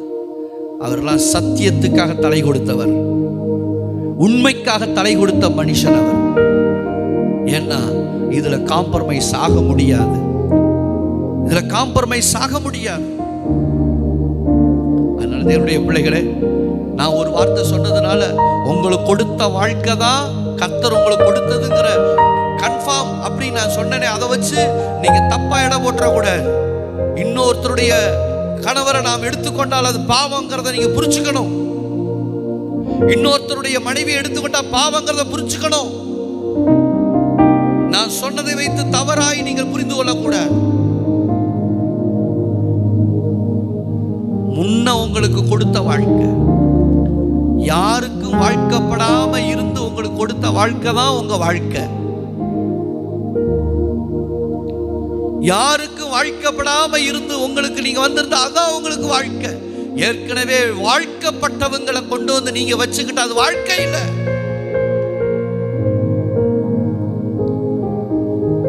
அதனால தேவனுடைய பிள்ளைகளே, ஞானமாய் நடந்து கொள்ள கர்த்தர் கிருபை தருவாராக. எல்லார் கண்களை மூடி, ஆண்டவரே எங்களுக்கு உதவி செய்யும் அப்பா. கர்த்தர் கொடுத்த குடும்பத்தை சரியா நடத்திட்டு போக எங்களுக்கு கிருபை தாரும். தேவன் நடத்தின குடும்பம், தேவன் கொடுத்த வாழ்க்கையை சரியா கொண்டு போக எங்களுக்கு கிருபை தாரும். தேவன் கொடுத்த வாழ்க்கையை சரியா கொண்டு போக எங்களுக்கு கிருபை தாரும். என் குடும்பத்தில் நான் 100% திருப்தியை எனக்கு தாரும். இந்த மனைவி கர்த்தர் எனக்கு தந்தது, இந்த கணவர் எனக்கு கர்த்தர் தந்தது என்கிற 100% உத்தரவாதத்தோடு இருவரும் ஆண்டவரே ஒருவருக்கு ஒரு மன உருக்கமாயும் தயவாய் இருந்து, ஆண்டவரே கிறிஸ்து எங்களுக்கு மன்னித்தது போல நாங்கள் ஒருவருக்கு ஒரு மன்னித்து விட்டு கொடுத்து சகித்து கர்த்தர் வருகை வரைக்கும் அல்லது எங்கள் மரணம் வரைக்கும் நாங்கள் இருவரும் உண்மையாயிருக்க